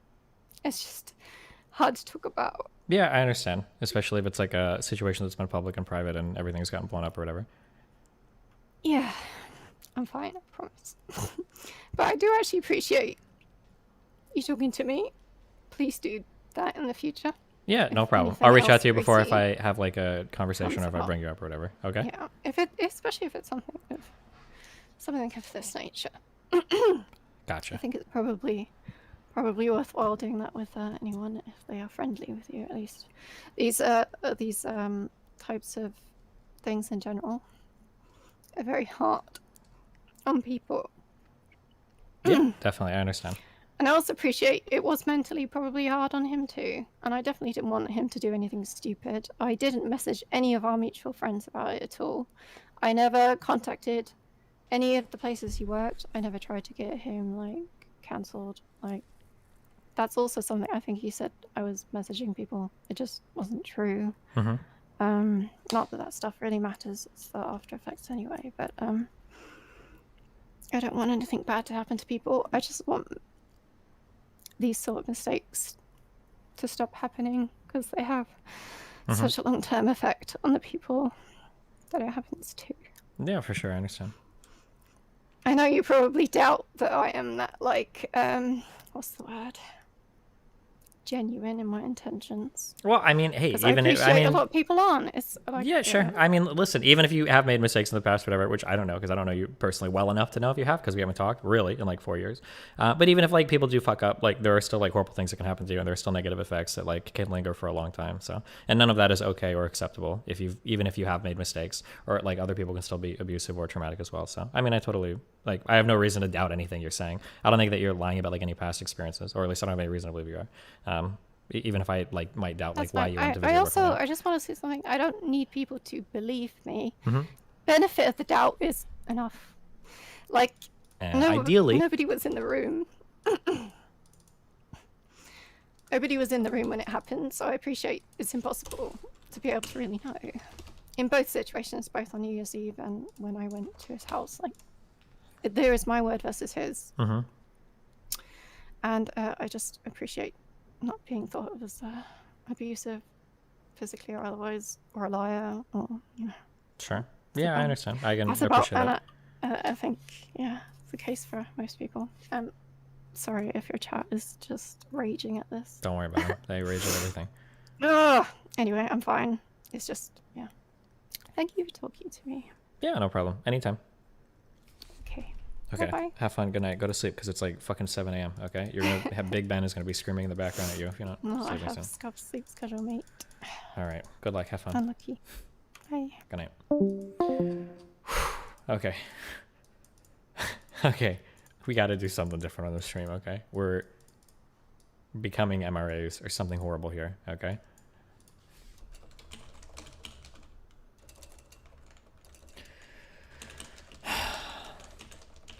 Oh man. Joke's on you, Big Ben is undergoing repairs right now. Still? I feel like I was in London like 2 months ago and like there was like scaffolding around the whole fucking clock. How long can they keep Big Ben out of business for? Drag the next one in? No, stop. Can we please stop? Please.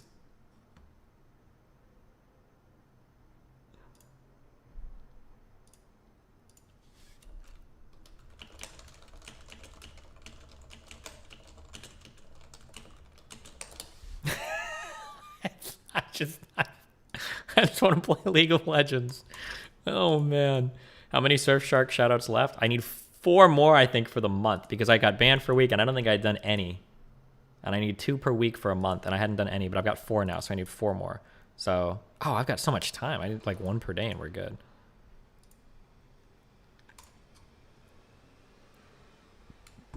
Trying to decide if League is worth playing or not. Do you think it's worth it, Destiny? No, Waffles. Don't you do like a lot of crazy random like learning of skills? Go do that. It's so much better for your time than fucking League of Legends. Holy shit, where did that come from? You really are cursed and you stop. Is it time for the Denims drama again? No, me and Denims are not cool actually. Fuck that piece of shit. Me and Indie Fox, not Indie Fox, Little E Fox or Iman, we're cool. We're fine. Totally cool with her. No bad feelings. Sometimes we chat. She's a cool person. She's doing her ASMR thing. She seems like she's having a lot of success. That's good. Good for her. What about Tsushia? That's a... Who knows, man? That's a lot of weird... That's a lot of weird stuff going on. Demerara and Devin's ex-girlfriend did weird stuff on stream. Wait, what happened? How are you? What's going on? That Fill us in. was my ex-girlfriend. Wait, I remember watching this. Wait, did she ever show up on stream? What did she say? Wait, can somebody link her on stream? Do I know who this person is? So, wait, and then You have watched this? Wait, show me the girl again. Oh man, there's so much that I... Nico Lol wants to chat. Shut the fuck up. No, oh god, no. Dude, I'll be the incel king. I actually will. If I have to have that conversation. I can't do that. It will never happen. I know you're memeing, but like, they're just...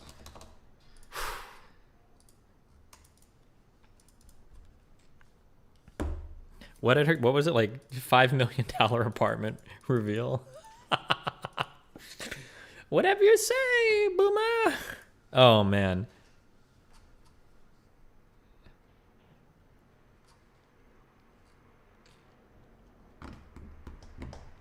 Are you team Sushia or team Emiya? Okay, No, I'm not gonna comment on it publicly. Fuck you guys, okay? I'm not getting dragged into that. Obsessed ex-girlfriend streams tonight's Twitch streamer. Okay, let's go to the spoon section. Whores in this house. There's some whores in this house. There's some whores in this house. There's some whores in this house. What is this song? Jesus. I can't right now. It's an extremely odd time. Just go. I'm with live. Hello.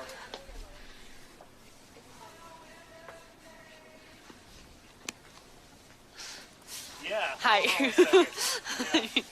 Hi. Hello. Hi. My name's What's up? Jasmine. What's your name? My name is JJ. Oh, JJ. Ah, nice to meet you.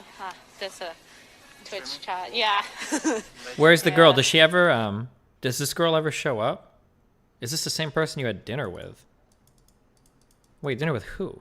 I don't know what you guys are talking about. How are Isn't that the ex that he lived in Tahoe with? Is it? you doing? Doing wonderful. How are you doing? Doing good. Doing good. How are you? What's I don't. going on? I need to see the girl. I don't know if she ever shows up.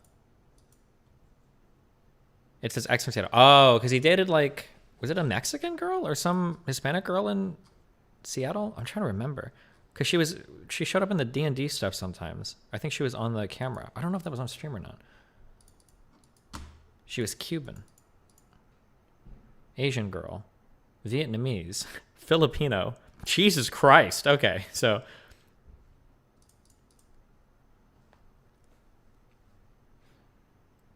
Holy shit, what is this sushi clip? Oh my god. Was it the same girl that you hung out with when you were at High Devon's place? I don't know, I'm not sure. She was Himalayan, she was Cambodian.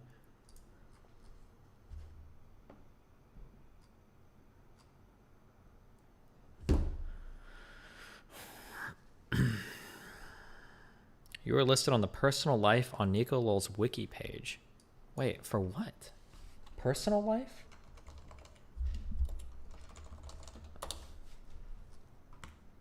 Sanchez's statement attracted support from other popular content creators such as Keemstar Pokemon, Anna Rudolph, as well as pushback from fellow streamer Destiny, who noted that if Sanchez was male, the response to the statement about hitting an ex-partner would have been more negative. Hey, why does that not link back to my Wikipedia page? What the fuck, guys? Oh, no. Guys, we gotta go on some women-affirming shit, okay? We're gonna go volunteer at, like, a women's abuse shelter or something. We're gonna find the good. We're gonna find the good. It does? Oh, it didn't seem like it did when I checked the page. Debuting these shirts soon. Wait, oh my god, who is this? Is this Aria? Is this like another account for her? Okay, never mind. Stop. I don't want to make offline TV hate me. I just don't want to talk about any of this. Okay. All right.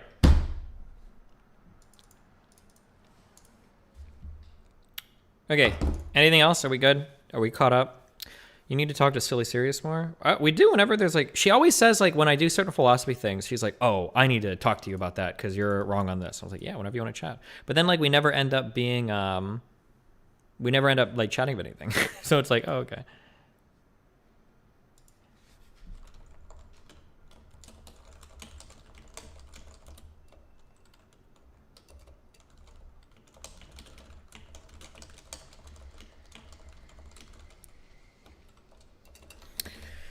We really like Aristocracy, but she's not even a real human. Yeah, she seems okay.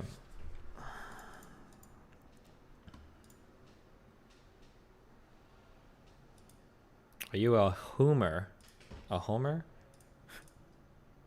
Honey, what is this? Jesus. Is it just me or does Pokemon gay bait a lot? Dude, girls gay bait so fucking hard. Oh my god. If you are a bisexual or lesbian woman, you are just fucked. You can never ever know if you're flirting with a girl for real or if she's just gay baiting. It is so fashionable for girls to gay bait. You can be DMing a girl as a girl and be like, I think you're beautiful. And they'll be like, oh, thanks. And you'll be like, no, like, you're fucking sexy. And they'll be like, yeah, I am. You'll be like, I want to fucking eat your pussy. And they'll be like, Yeah, girl, that'd be awesome. And then you meet him and they're like, ew, what? Like, holy shit, okay? Looking through like Melina's DMs and like we have to craft like the perfect messages to figure out like, is this girl actually like flirting or not? It's impossible. It is the hardest thing in the world to navigate. Did you see when Aristarchia got angry on stream and her avatar got red anger? Nice.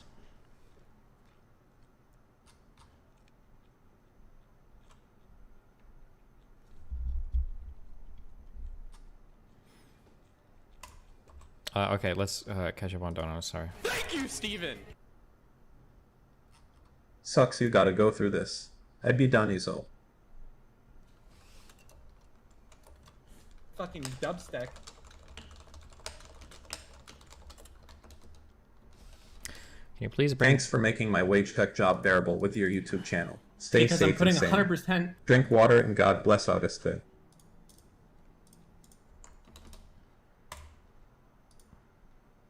0-0 this bitch, man. Just wow.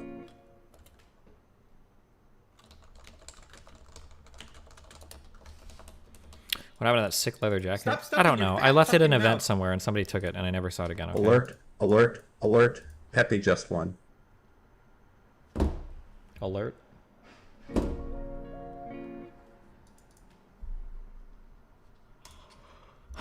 Are you still debating Molyneux on Friday? I feel like I think it's a day or two later.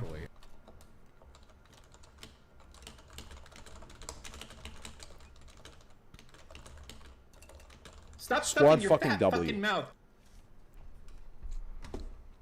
Okay. Key Hassan Dono alert. Why? Keep fucking hating your life then, working Nuts class to me. Andy. Keep fucking hating your life then, working class Andy.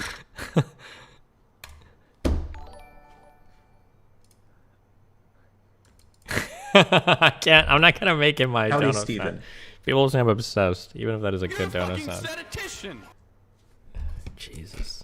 Yeah, and it's like 6 months old. Is it 6 months old? I thought that was from the house shit. Was that 6 months ago? It might even be. I don't know, dude. Did we cancel Jontron?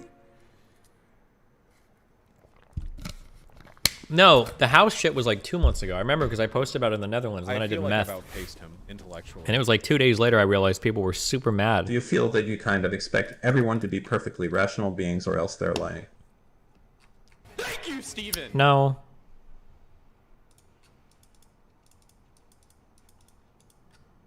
Destiny, she's perfect for you. Green light? Because I'm putting 100%. Okay.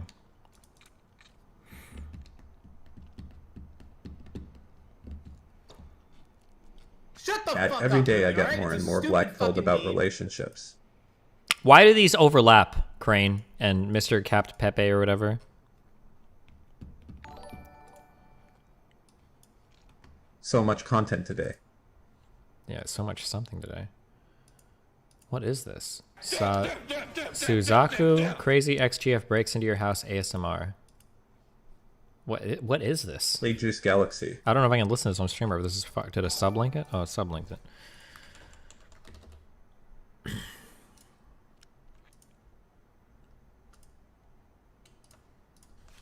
I know lots of great women and definitely do not hate them. I love the females.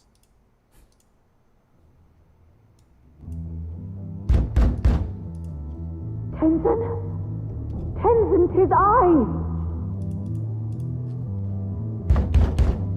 Please, my love. I don't know the reference to this, so this means absolutely nothing to me, but okay. You're a genius, dude.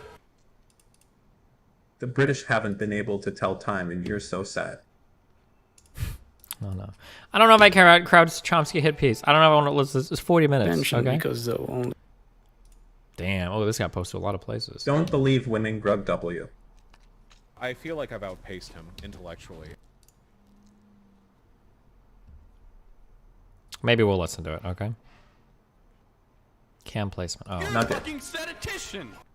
Oh, you know what I need to add. This video has the F slur in it? Wait, really? Okay, this goes over Have here. a good night. I'm falling asleep to you. Oh, thanks, bud. I feel like I've outpaced him. Intellectually. Okay, paste this. Do Squid this. Game. Thoughts? I feel like I've outpaced him intellectually.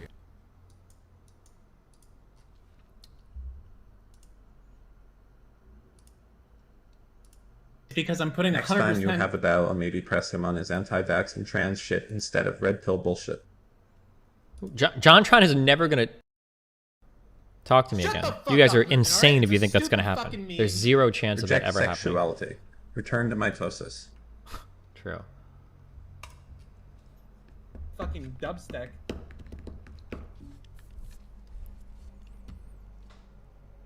Can't wait for you to dye your hair blue destiny. It will be so cool. Thank you, Steven. Wait, what? I feel like I've outpaced him intellectually. Okay.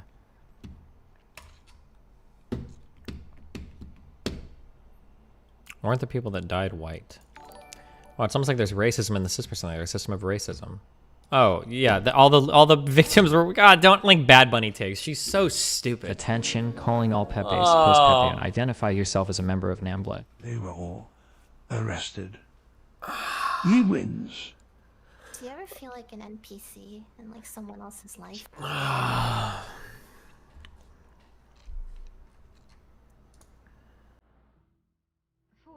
/raid. Real face of Twitch. I just finished the last one. I thought it was really good. Thanks for the recommendation. Oh, cool. Oh, someone else said they watched it too earlier. Intellectually.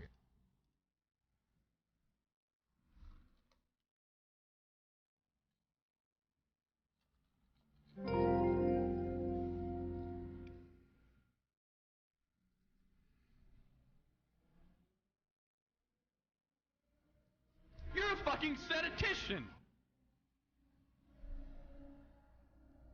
Actually good that we when you reset, you can actually build properly. That doesn't matter. What is this bitrate set to? Oh, they must have the stream set to like 240p or something. I feel like I've outpaced I'll him show you. intellectually.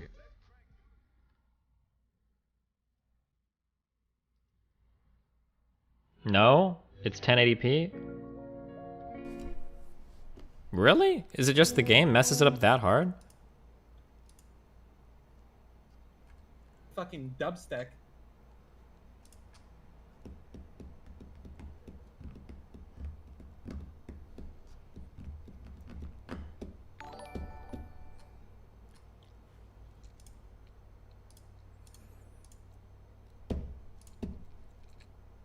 Do you ever feel like Oh, an God. NPC in like someone else's life? Chill. Chill outside. Because I'm putting 100%.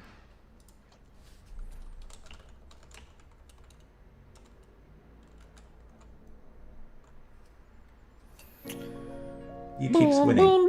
Fucking dubstep. Definitely, like confetti on video screen is always pixelated because of the bitrate / compression.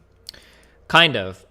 The reason why stuff hardcore pixelates on videos is because there's a lot of like predictive algorithms that are used to try to figure out like what the next frame is going to be or what the next like block of visual information is going to be.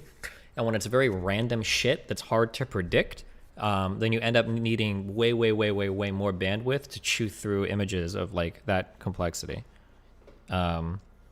So like foliage in video games will do it a lot. If you remember like running through like the jungle or whatever, or the forest in not the jungle, the forest in like DayZ, or any game with foliage, confetti will do it a lot where it'll fuck with compression algorithms.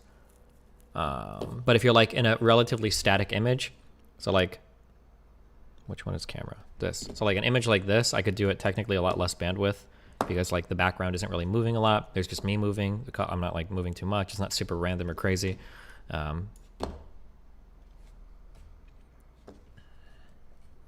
That's true. When I take a picture of your mom's pussy, there's too much foliage and it pixelates the photo a lot. Good one, Abel Dank. Nice job.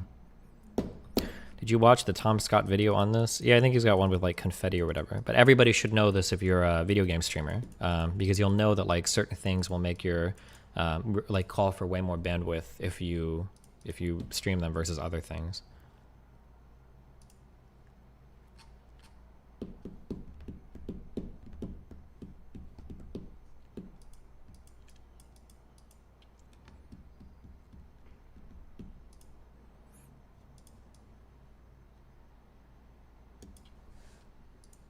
Have you seen this? Me deleting tweets.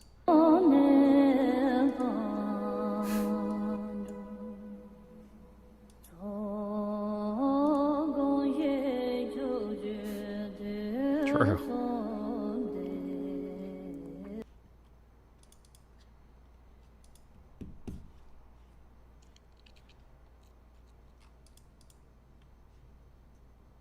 This tweet jump-started your political career. I remember this.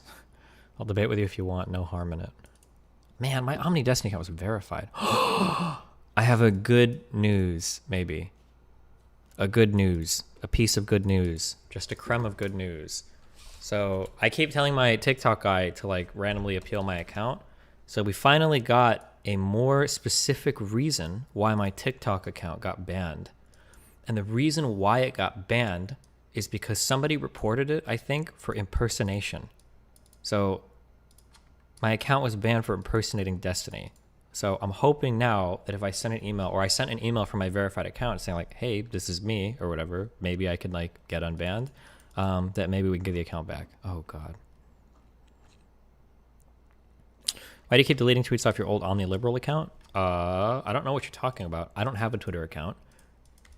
However, I would imagine somebody deleting tweets off of a Twitter account. I just want to keep the Twitter account safe and protected, maybe.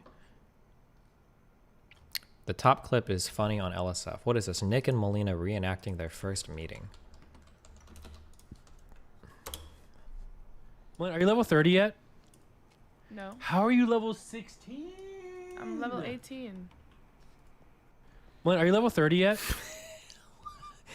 Hey, that's like a banned meme, okay? Jesus.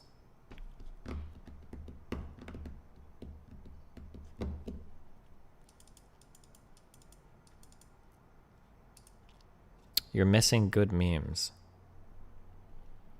Jim Felton. Oh. Can I say something? I think I've given this take before. I just want it to be out here, clear and concise, okay? This is one of those objective takes that I'm true as fuck and I will stand by it, okay? I'll stand by this to the death, okay? Jimmy Kimmel is a million times funnier than Jimmy Fallon. I do not understand how people can ever watch Jimmy Fallon and laugh. It is just the worst experience in the world. Anybody that thinks differently is so wrong. I cannot believe it. People just hate Jimmy Kimmel because he made fun of people that watch streams like 2 years ago, and gamers are the saltiest, fucking snowflakiest subpopulation on the planet. So they all got ass mad about it.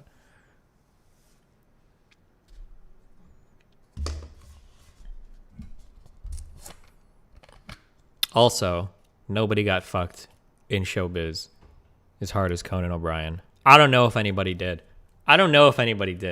God damn. Holy shit. What a dog shit, horrible thing that fucking Leno did to that poor man.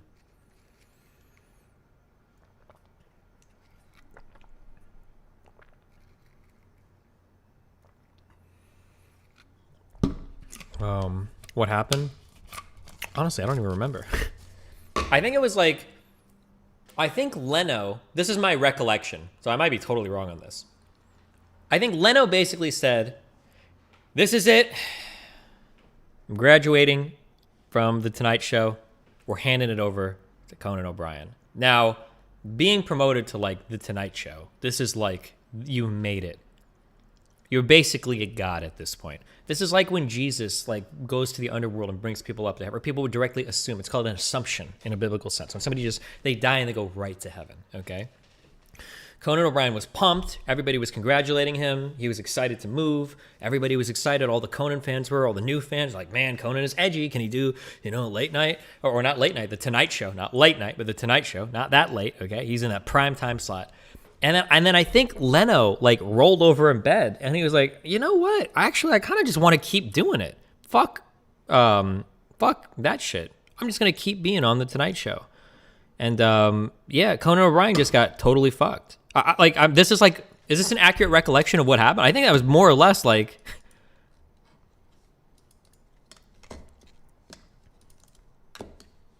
How did that fuck over Conan? Because Conan was basically ready to like promote, and then yeah, Leno was like, never mind, and he fucked him. I'm excited. Hey, it's. I don't know if I can watch any of this or if YouTube will fuck me.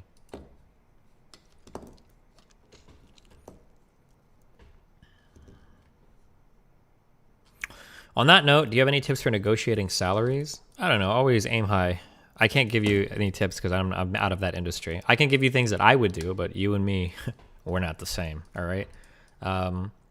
Like a general rule of thumb for negotiating is that hopefully you have some in-demand talent that other people will pay for. If you can show that somebody will pay another price for it, then you flex that. So like other offers are good. But I don't know if I don't know how that works for normal job negotiations. Like it might be it might be the fact that if you are like at like one of the big 3 tech companies, you're like, hey, if you don't hire me, Google, Amazon's gonna pay me 1.5x. What are you gonna do about it? And they might be like, bro, there's like fucking 10 million people in the US that'll work for us. Why do you think you're so special? Get the fuck out of here, right? I don't know if that's the case. I have no idea, you know.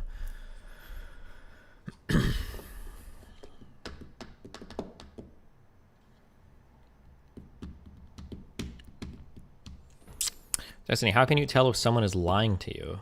Damn, I don't know. Jeez, it depends on the lie. Most lies will come out like pretty soonish. Like you can't usually hold up like complicated lies over long periods of time. Shit'll get fucked eventually. Also, some people are just liars. Some people you talk to them for a while, you're like, you're a liar, aren't you? You exaggerate shit. You bend the truth. You're doing some, yeah, you know what? You just seem like the kind of person I would never trust, you know? I don't know. Some people just have that, they got that vibe to them.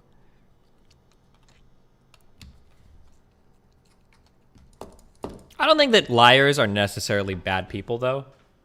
Well, I think most people probably think that.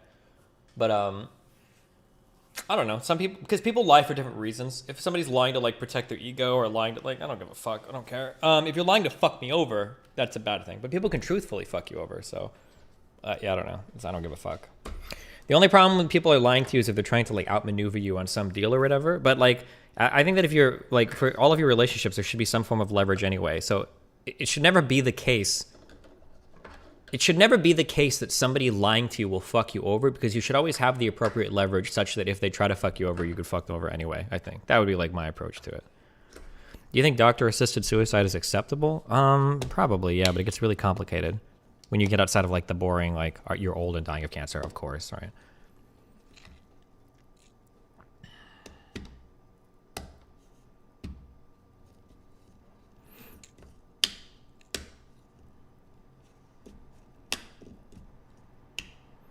You know if Rainhead is still believing the Jimmy stuff? Oh yeah, that guy sounded like he was super into the conspiracy shit. There's no way that he got out. He's probably still way deep in that.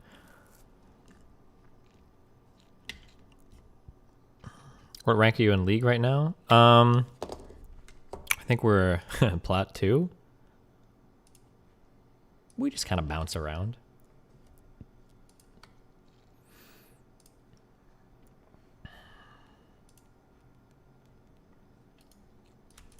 Are you still considering a Miata? So the thing is that I think for my next car, I think I want to get something that's more luxurious and more fun. So I might aim as high as like 100K. But the only problem is that, one, if I get a nice car, I need a garage, because I'm tired of having like my car getting like dusted and shit, like being outside all day. It just looks disgusting. Number one. And then number two, I want to be in a place that's nice to drive. I don't think I would. I barely like my car in LA, and my cars, there are cars that are lower, but like pulling in and out of like the gas station, any parking lot, like the roads suck. Like, I don't know, like all of it sucks shit. It's just not fun to drive here ever. Like I don't enjoy it when the roads are fucked. Now, if I lived in like, where have I been? Man, Georgia. I don't know why I remember this, but because I've driven so much on interstates. Georgia has like some crazy good, perfect interstates. I don't know why. But I remember Georgian interstates are literally fucking flawless.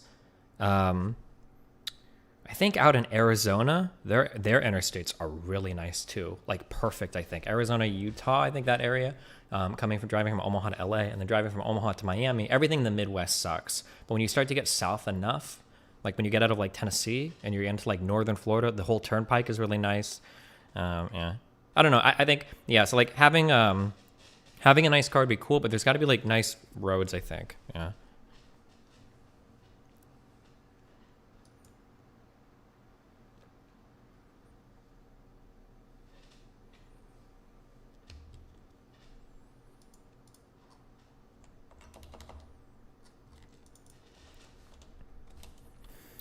Miami actually isn't too bad. Yeah, the only problem with Miami is the drivers are fucking crazy. They're actually insane.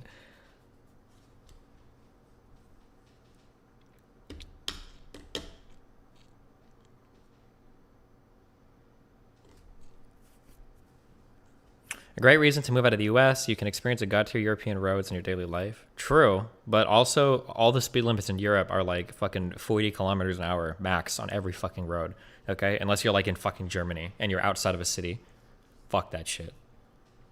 People are, dude, people talk about like, dude, Sweden must have 0 fatal accidents, okay? Because you have to be so goddamn far away from civilization to get to like 60, 70, 80 kilometers an hour. I don't know how you have these 3-lane, 4-lane roads that are like 40 kilometers an hour, 50 kilometers an hour. I'm like, bro, I could fucking run faster than this shit, okay? I don't know. It's crazy to me. It's crazy to me, okay? Jesus.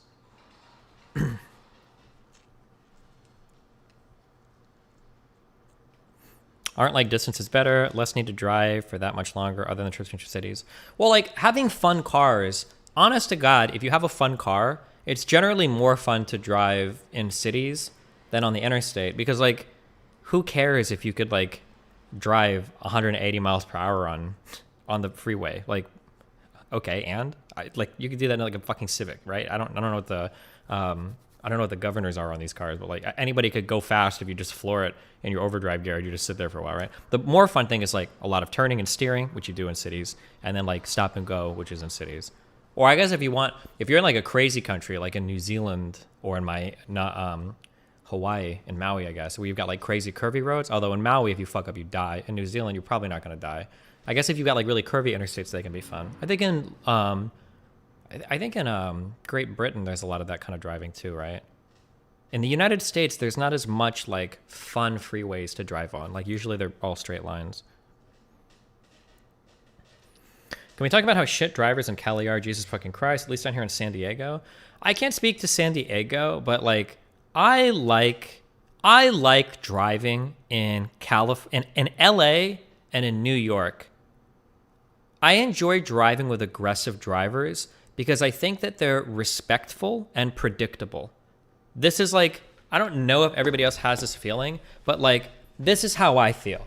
If I know my place on the road, I've given this experience a million times, right? If I'm driving in New York City, or if I'm driving in LA, if I flip my signal on and I merge, I'm going in. And they know that I'm going in, and as long as I'm actually moving my car and I'm not just turning it on like a dumb fuck, they're gonna respect the merge every single time. And you know how they're gonna drive, right? Like if there's space in front of you, somebody's gonna cut you off. Like, yeah, of course, like that's just how it goes. Everything is like very predictable. It's aggressive, but it's very predictable. Man, when you drive in the Midwest, I don't know if it's just my experience, but dude, Midwest ego driving is so much bigger.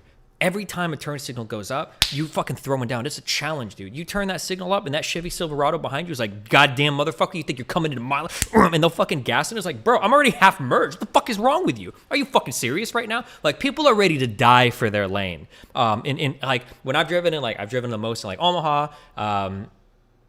I've seen crazy driving in Toronto, but I haven't driven that much in Toronto. I can't say. Most of my time is spent like in Midwestern areas. I'd say like between Omaha and Council Bluffs, a little bit in St. Louis, a little bit in Kansas City. But like, damn, dude, Midwestern drivers will fight you to the death on their lanes. It's crazy. It's crazy. And yeah, I feel like city drivers are definitely aggressive and it can feel crazy, but it's not actually crazy. It's like, it's predictable. You know what's going on, you know?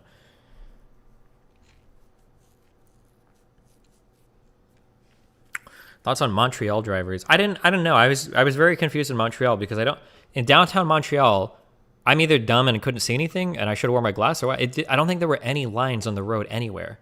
All of the roads are just like, there's roads and there's no lines on anything. So you have no fucking idea, like, am I in a lane or not? Like, you just look at how many cars are lined up and you just like pull up to one of them and it's like, I guess it's a 3-lane here. The next might be a 2-lane. Like, who knows? Like, yeah. I don't know if that's Montreal. I don't know how you pronounce it. Fuck off. Montreal? Montreal? That's how we say it.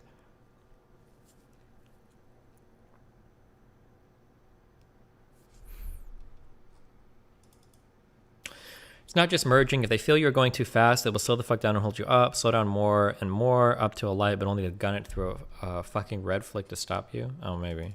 What American city has the shittiest drivers? Did you drive in New Orleans? New Orleans? No, I just walked around. I think probably Miami. My mom explained this to me, and I don't know if it's just racist or not. So I can't know if I trust it. But my mom says it in Miami. There's like a lot of people from other countries that live in Miami, and when they come, sometimes they just like don't know the rules of the road, and they just drive like fucking lunatics. It might be true. I don't know, man. I've had some head scratching experiences where I don't even know what the fuck just happened. And I'm like, what the fuck? Like, I was stopped at a stoplight and bro came up from behind me, got in between two cars, and then pulled in front of me. And we're like, just stop. I didn't even know you could even do that. I didn't know it was physically possible. I didn't know your Corolla or your fucking old as fuck truck, I didn't even know what model it is, could even fit through there. And it's just like, there's just like crazy shit. People turning left or right out of center lanes, like gassing it to get in front of you. I'm like, okay. It's like, it feels like a free for all. It feels like a battle royale. Driving up and down. I think is it US 1? If you go far south enough, like, yeah, I don't know, dude. There's like, that shit is crazy to me, dude. Jesus.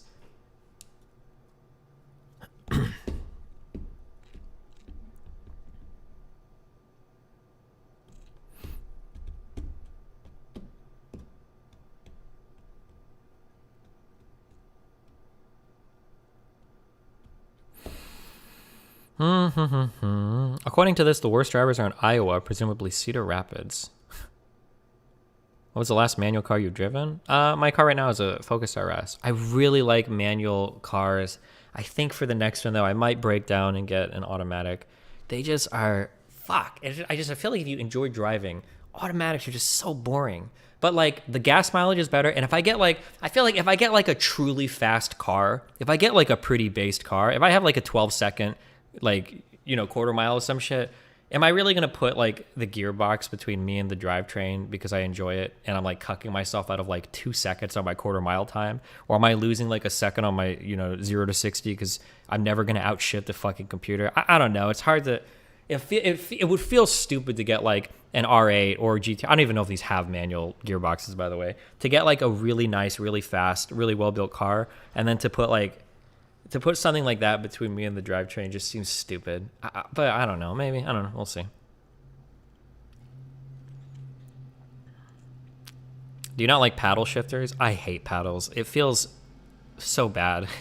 I don't know how to explain it, but like tapping paddles has like been the most boring experience to me in the world. Like to just, it actually feels so bad. I hate it. I never touch them. When I get them, it just feels, ugh.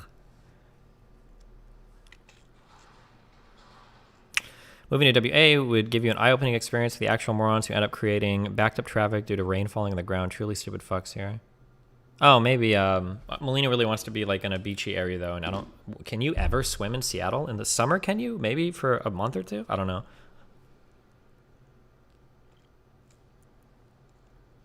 I have no idea if you can ever swim in Seattle or not. Some people are saying fuck no, and some people are saying definitely. I don't know.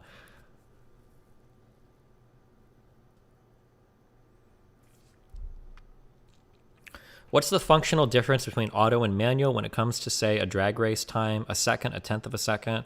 I mean, it's going to depend on the skill of the driver, but even like the best drivers in the world, if you're doing like a drag race between two people, like every single time they've got to shift gears, it's going to be like they're going to fall behind every time they got to. You're never outshifting a computer. You can't do it. It's not.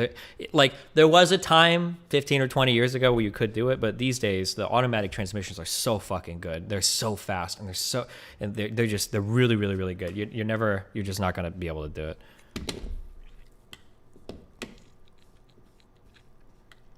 She wants to live in a beachy area. Have you guys ever tried surfing? No, not yet. Maybe sometime.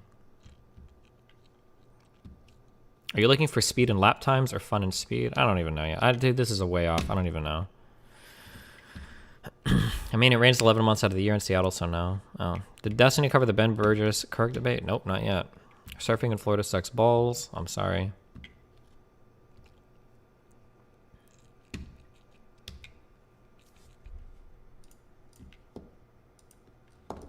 Are you bringing your car to Florida? Yeah, we're just gonna pack my computers and shit in and then drive to Miami, I think, yeah. The only downside is the loss of torque and horsepower for autos.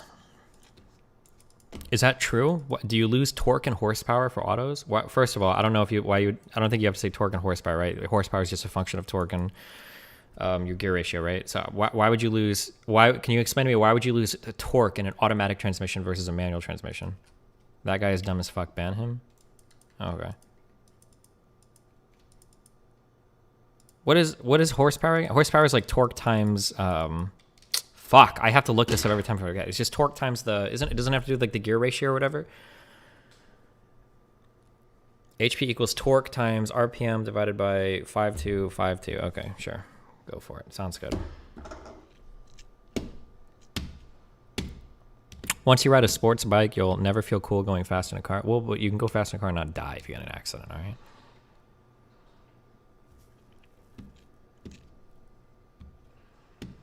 Is horsepower actually a measure of the amount of horses it would need for the equivalent power?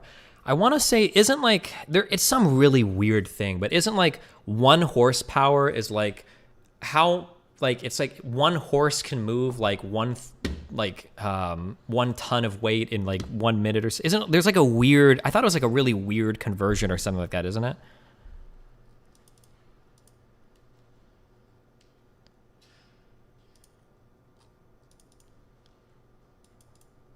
It used to be based on the power of a word. Yeah. Now there's like an actual, I think there's like an actual an actual equation to calculate it. But like way back, I think it was originated with that idea or whatever. How do you feel about the U.S. budget deficit increasing? I don't know. Probably shouldn't increase infinitely, but right now it's probably not the time to engage in austerity.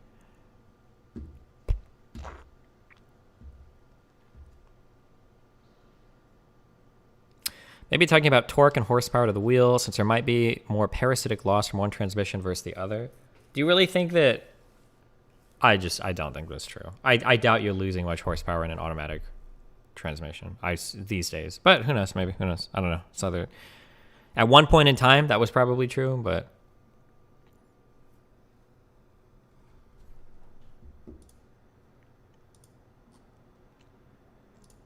Or it might be true, yeah, and it's like 2 horsepower. Okay, hold on. I'm going to use the restroom real quick. 1 sec.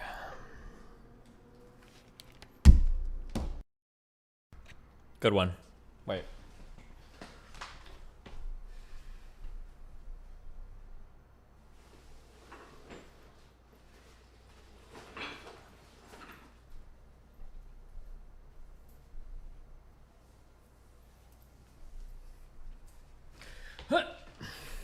Call Jade. She's crying from League. Oh no.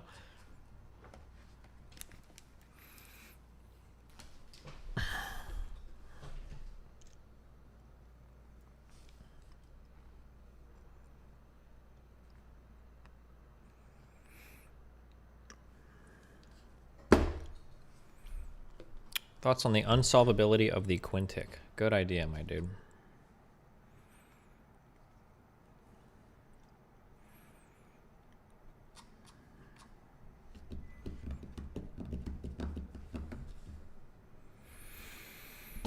You're watching League Worlds? No, fuck that.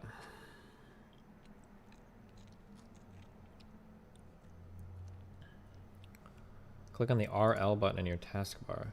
RL. Oh, good one. What are your tips on lasting longer in bed? Usually when I'm fucking somebody, I just try to think of your mom. Just kidding. That makes me bust instantly. I don't know, just masturbate a lot, and eventually you'll learn to last longer, right?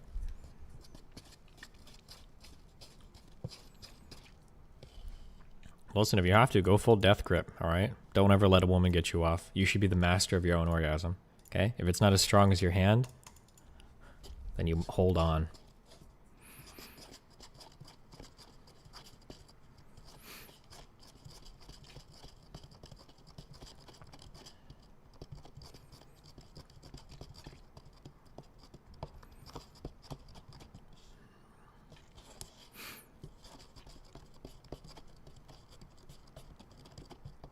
Bro, Destiny the Bongers.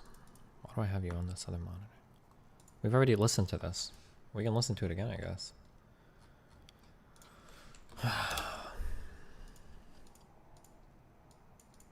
Morning, Mike.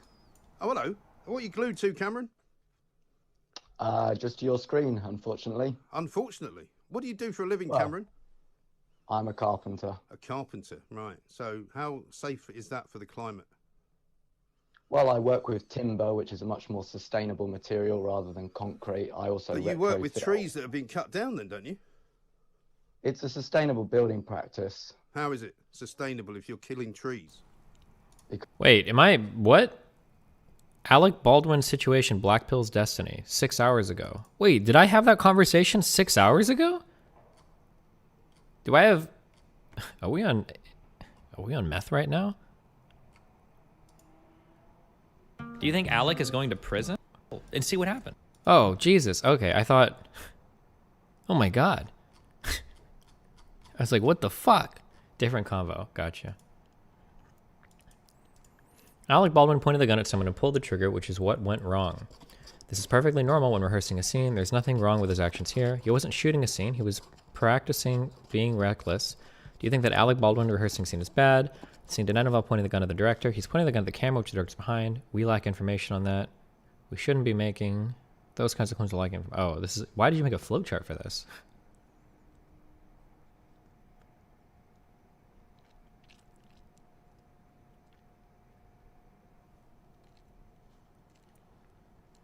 This is my shitty chart. Well, thanks.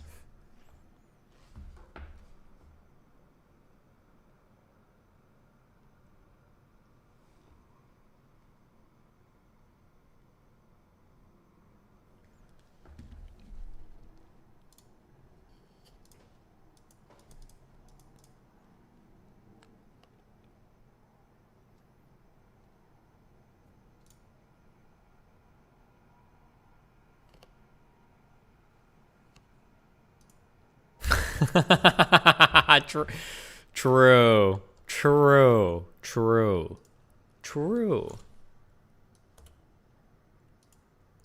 I quit my job today.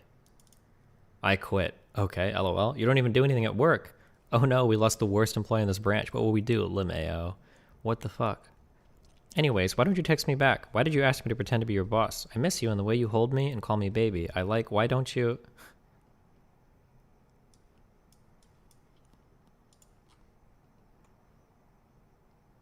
Dude, this triggered the fuck out of me when she said this. She had already made up her mind.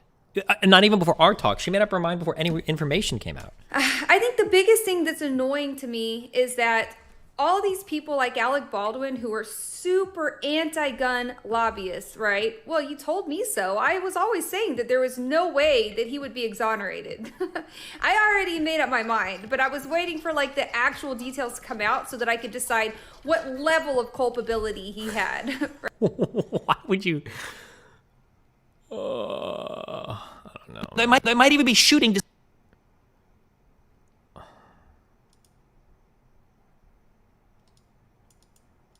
Oh, we didn't even finish watching. Sorry. Right. So how safe is that for the climate? Well, I work with timber, which is a much more sustainable material rather than concrete. I also But you work with retrofit- trees that have been cut down then, don't you? It's a sustainable building practice. How is it sustainable if you're killing trees? Because it's regenerative, you can grow trees. Right. Well, you can grow all sorts of things, can't you? Well, you can't grow concrete. You can.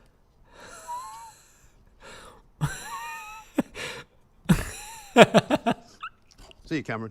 That was Cameron. He grows trees and then cuts them down and then makes things from them. Brilliant. Marvelous. He's just such a Chad. He's so strong.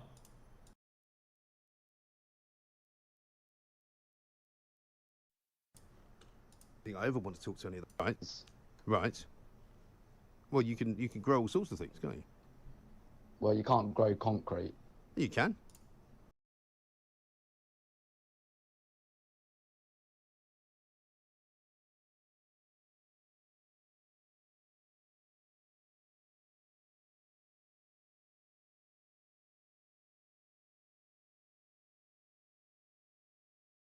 Morning, Mike.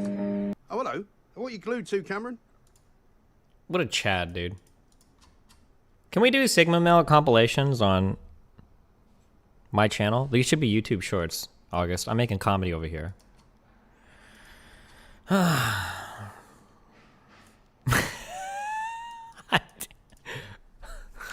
gotta stop debating people coming off League games. Fuck. I was too mean. I should have been nicer. We should have been nicer, guys. Fuck. Are you trolling or do you not remember watching this video a few hours ago? I'm not trolling. Yeah, of course you watched it a few hours ago. Somebody linked it again, though. Did we watch the Charlie Kirk debate? I think you use psychotic too much. Listen, I don't know how else to describe it when you're just... I'm going to start using it more. I think there's a lot of psychotic... I think there's more psychotic people out there than we know.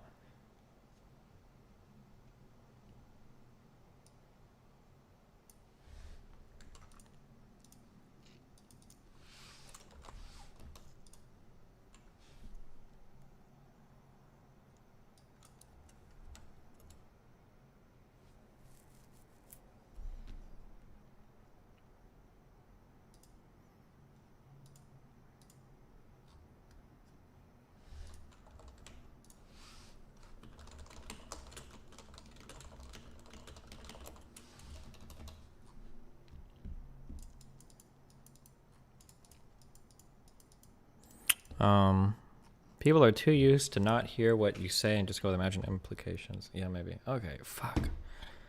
Did I stream for 10 hours yet? I don't think so. I think I started super late today. Oh my god, we're only at 7 hours. Would you be in favor of cutting welfare programs for austerity purposes? Not really. I think raising taxes is probably better. Think about it. You only drink water after it was mixed with protein powder. All these other people drinking tap water unfiltered. It's the unmixed fluoride. Maybe.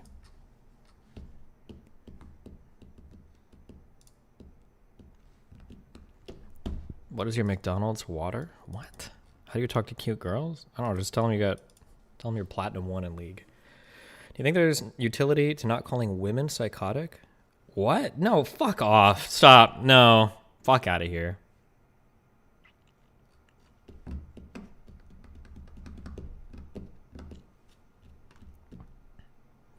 Is there a Destiny Makes Women Cry comp so we can go to the MRA arc faster? Sleep and play DD2 tomorrow. I think I have to pick Melina up from the airport because I think she lands at like 2:30. So my stream's going to be late again tomorrow.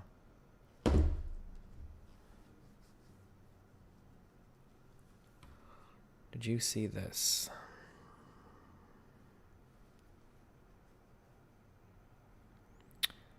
Do I quit my job? I work at a family-owned restaurant. I work the register there. Yesterday, I was giving the wrong food, and yesterday I was given the wrong food and told to give it to the wrong person, which I did, and my boss later found out. It was 2 salads that were mishandled, and he proceeded to scream his stuff and call me names. I just took it. I'm a 17-year-old high school kid, and I was not going to give him lip back. Instead of dropping it, after that, he let everyone know what happened and called it pathetic what I do.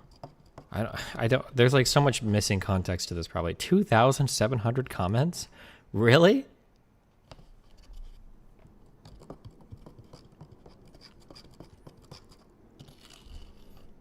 Did you watch this Channel 5 video from 2 days ago?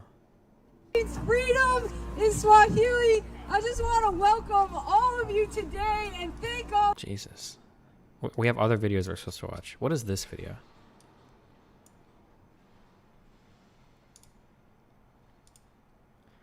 At what point in the conversation do you think it's worth assigning looping behavior to psychosis rather than just a lack of comprehension? I don't know, dude. I don't know. Jesus. What is this emote? No tears. He probably doesn't remember, but we started talking because he made me cry as well. Now listen. Just... Over the past 3 weeks, the second largest economy in the world has been subject to rolling blackouts, with more than half of all Chinese provinces now been subject to strict power rations. Businesses are being forced to close early, factories are being told to reduce output, and even bare essentials like traffic lights and elevators are going out with little to no warning, causing all manner of chaos in a country with a lot of traffic and a lot of high-rise buildings. the real tragedy here is that all of this is simply a market failure. There haven't been any natural disasters or conflicts which have destroyed electrical lines or shut down power plants. In fact, the country's capacity to produce and provide energy is the best it's ever been. So, there is something more going on here. But regardless of root causes, this could not have come at a worse time. China was in the process of rebuilding its economy after the pandemic, preparing to host the Winter Olympic Games, all while simultaneously fighting off the collapse of some of its largest companies. Even at the best of times, power outages like this can be devastating because, well, for as long as economies have existed, they have at their core been mechanisms that value energy almost above all else. Economic prosperity, and by extension standards of living, are highly correlated with access to energy. So much so that some economists and scientists have theorised that energy might actually be the de facto currency of the future, or maybe at the very least, a really good store of value. In many ways, it almost is today, but there are a few things we need to understand before we get into that. So, what is the fundamental reason behind the Chinese blackouts? What could this teach us about our modern global economy's relationship with energy? And finally, what could we learn from this issue when inevitably faced with our own energy challenges in the coming decades? This video is brought to you by Skillshare. Thanks to Skillshare, you can learn new skills like drawing, cooking, and even how not to suck at speaking Australian, a 12-minute course that I created to help you decipher the Aussie lexicon. Here's a quick preview. Why does this Australian tribe assign so many nicknames to common nouns, words like brekkie, chewy and stubby? If all of this sounds intimidating, don't worry. Together, we will decipher the Australian lexicon once and for all. Be one of the first 1,000 viewers to sign up with the link in the description box below to get a 1-month free trial of Skillshare Premium. China's energy crisis actually started 2 years ago, when the government rolled out reforms in an attempt to liberalise the energy industry in the nation. Up until that point, the relationship between the energy plant operators and the grid operators was almost entirely dictated by the government. The companies that ran the plants would produce a given amount of power and sell it to the grid operators for a set price, and those grid operators would provide that energy to businesses and households for a slightly higher price, earning themselves a profit. Now, this might be a bit controversial, but energy generation and distribution is actually one of those markets that does well for itself by having a few government controls put in place for a few reasons. For starters, it's a market prone to being monopolised. The extremely high barriers of entry of building a power station or laying out an energy grid mean that only the largest companies in a given country could even consider making the investment necessary to compete with an existing provider. It's also heavily dependent on land as a factor of production. As with all products, producing and supplying energy requires a certain combination of land, labour and capital. We have already seen that the capital requirements, as in the power plants and the power lines, are extremely significant. But the land is perhaps even more of a hurdle to entering this market. Power lines take up a significant amount of space spread out all over suburbs and industrial centres, and people naturally don't like them hanging around their homes either. If bringing a competing energy source to market meant building out a competing energy grid, then unsightly power lines, substations and high voltage energy towers would be multiplied by 2. Or if there's lots of competitors in the market, it would be multiplied by however many companies have decided to build out their own infrastructure in order to compete for end user dollars. Despite this being very materially wasteful, it's also comically unfeasible because just a dozen or so providers, all of the usable land around urban areas would be taken up by a cobweb of competing energy lines. It's for this reason that utilities, like roads, plumbing and electricity, are subject to strict government regulations. In many instances, they are just totally government run, but even when they are privatised, they are normally sold to large companies with an equally large rulebook about what they are allowed to do coming with it. This is exactly what has happened in China. There are hundreds of power plants all over the country that are primarily coal-fired. These energy plants sell their power to grid operators who are required by law to sell their energy for a preset price. This pricing regulation means that grid operators, who have an effective monopoly on energy distribution, can't charge whatever they want for power in order to generate massive profits. They instead have to charge this government-mandated price, which eliminates the problem of the monopoly's pricing power. But it does cause another problem. The energy grid can only reasonably purchase energy from the providers for a price lower than what they are allowed to sell it at. So if, for example, the price of coal more than quadruples within 12 months, then it's going to cost more to produce coal-based electricity than these grid operators are allowed to sell it for. So They just don't buy the electricity and the power stations don't produce it. There are millions of homes and businesses across China right now that would be willing to pay a higher price for access to reliable electricity, but due to regulations, that's just not possible. This issue has been compounded by ongoing trade tensions with Australia, who has historically been China's largest coal provider, as well as a push by certain local authorities to actually reduce coal burning ahead of the 2022 Winter Olympics in an attempt to avoid smog, which could make the country look... Okay, I'm sorry. Who was paying attention? I was not paying attention. So is it that is there a price control from the Chinese government saying that power ought to be sold for a certain amount, and since it's costing more than the power companies to make it, they're not able to provide power at a price that a consumer would be willing to pay for it because that equilibrium price is higher than the price control of the government? Is that... Okay, gotcha. Look bad on the world stage. This is a very interesting issue with so many moving parts that it really is hard to see what will end up happening. But I'm not actually bringing this up to talk about any fundamental issues or speculate on future problems within China. I'm actually too scared to do that anymore. You absolutely should not at all be investing in Chinese equities. And in fact, even for more seasoned investors, the market for Chinese companies is not exactly the promised land of double-digit annual returns you might think it is. A few moments later, Chinese government cracked down on so many components of the technology industry in China, and what that ultimately means and how that plays out. You know, we saw Didi down materially. Damn, this guy must have made millions of dollars with this accurate prediction, which I'm sure he did because he was shorting the fuck out of these markets, right? No, 10%. I don't know how much Didi has a stake in the education world. But you're... Let's look at perhaps the most pressing issue in the nation at the moment. The real estate market in China is a multi-trillion-dollar time bomb. The company is the world's most indebted property developer with about $300 billion worth of net debt, at least. Its bonds are included in a number of indexes across Asia. It indirectly creates more than 3 million jobs. I hate being right all the time. All jokes aside, though, there really is nothing necessarily unique about China's situation. We even saw similar issues last year in Texas with their variable pricing models leaving millions without power and millions more with devastating energy bills. In fact, this is all perhaps a symptom of a much larger economic factor, and that's the relationship between energy and prosperity. When we are looking at indicators and predictors... This guy's sentence endings, I think, are at a point where he should address them. I think it would serve him well to do it. Because, holy fuck. Of economic well-being, there are a few things that economists will turn to paint a picture. GDP per capita, life expectancy, educational attainment, corruption, and even combinations of these factors used to make things like the Human Development Index. But perhaps one of the strongest determinants of prosperity is access to energy. If we look at a list of the countries that consume the most energy per capita, it lines up almost perfectly with a list of countries ranked by GDP per capita. The same is true if you just look at aggregate numbers. Total energy consumption and total GDP tell a very similar story. But this raises two important questions. Is this a case of... Okay.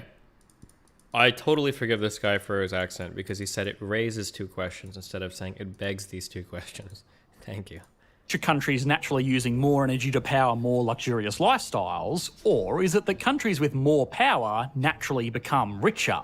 And then, whatever the answer to that question is, how do you explain this? China is using 7.5 million gigawatt hours of electricity per year, which is almost a third of the world's total electricity usage, and more than the next 7 largest economies in the world combined. Despite this, their economy is, for now, smaller than America's, and certainly much smaller than all of these other economies combined. So, what's going on here? Is there some reason for this massive apparent inefficiency?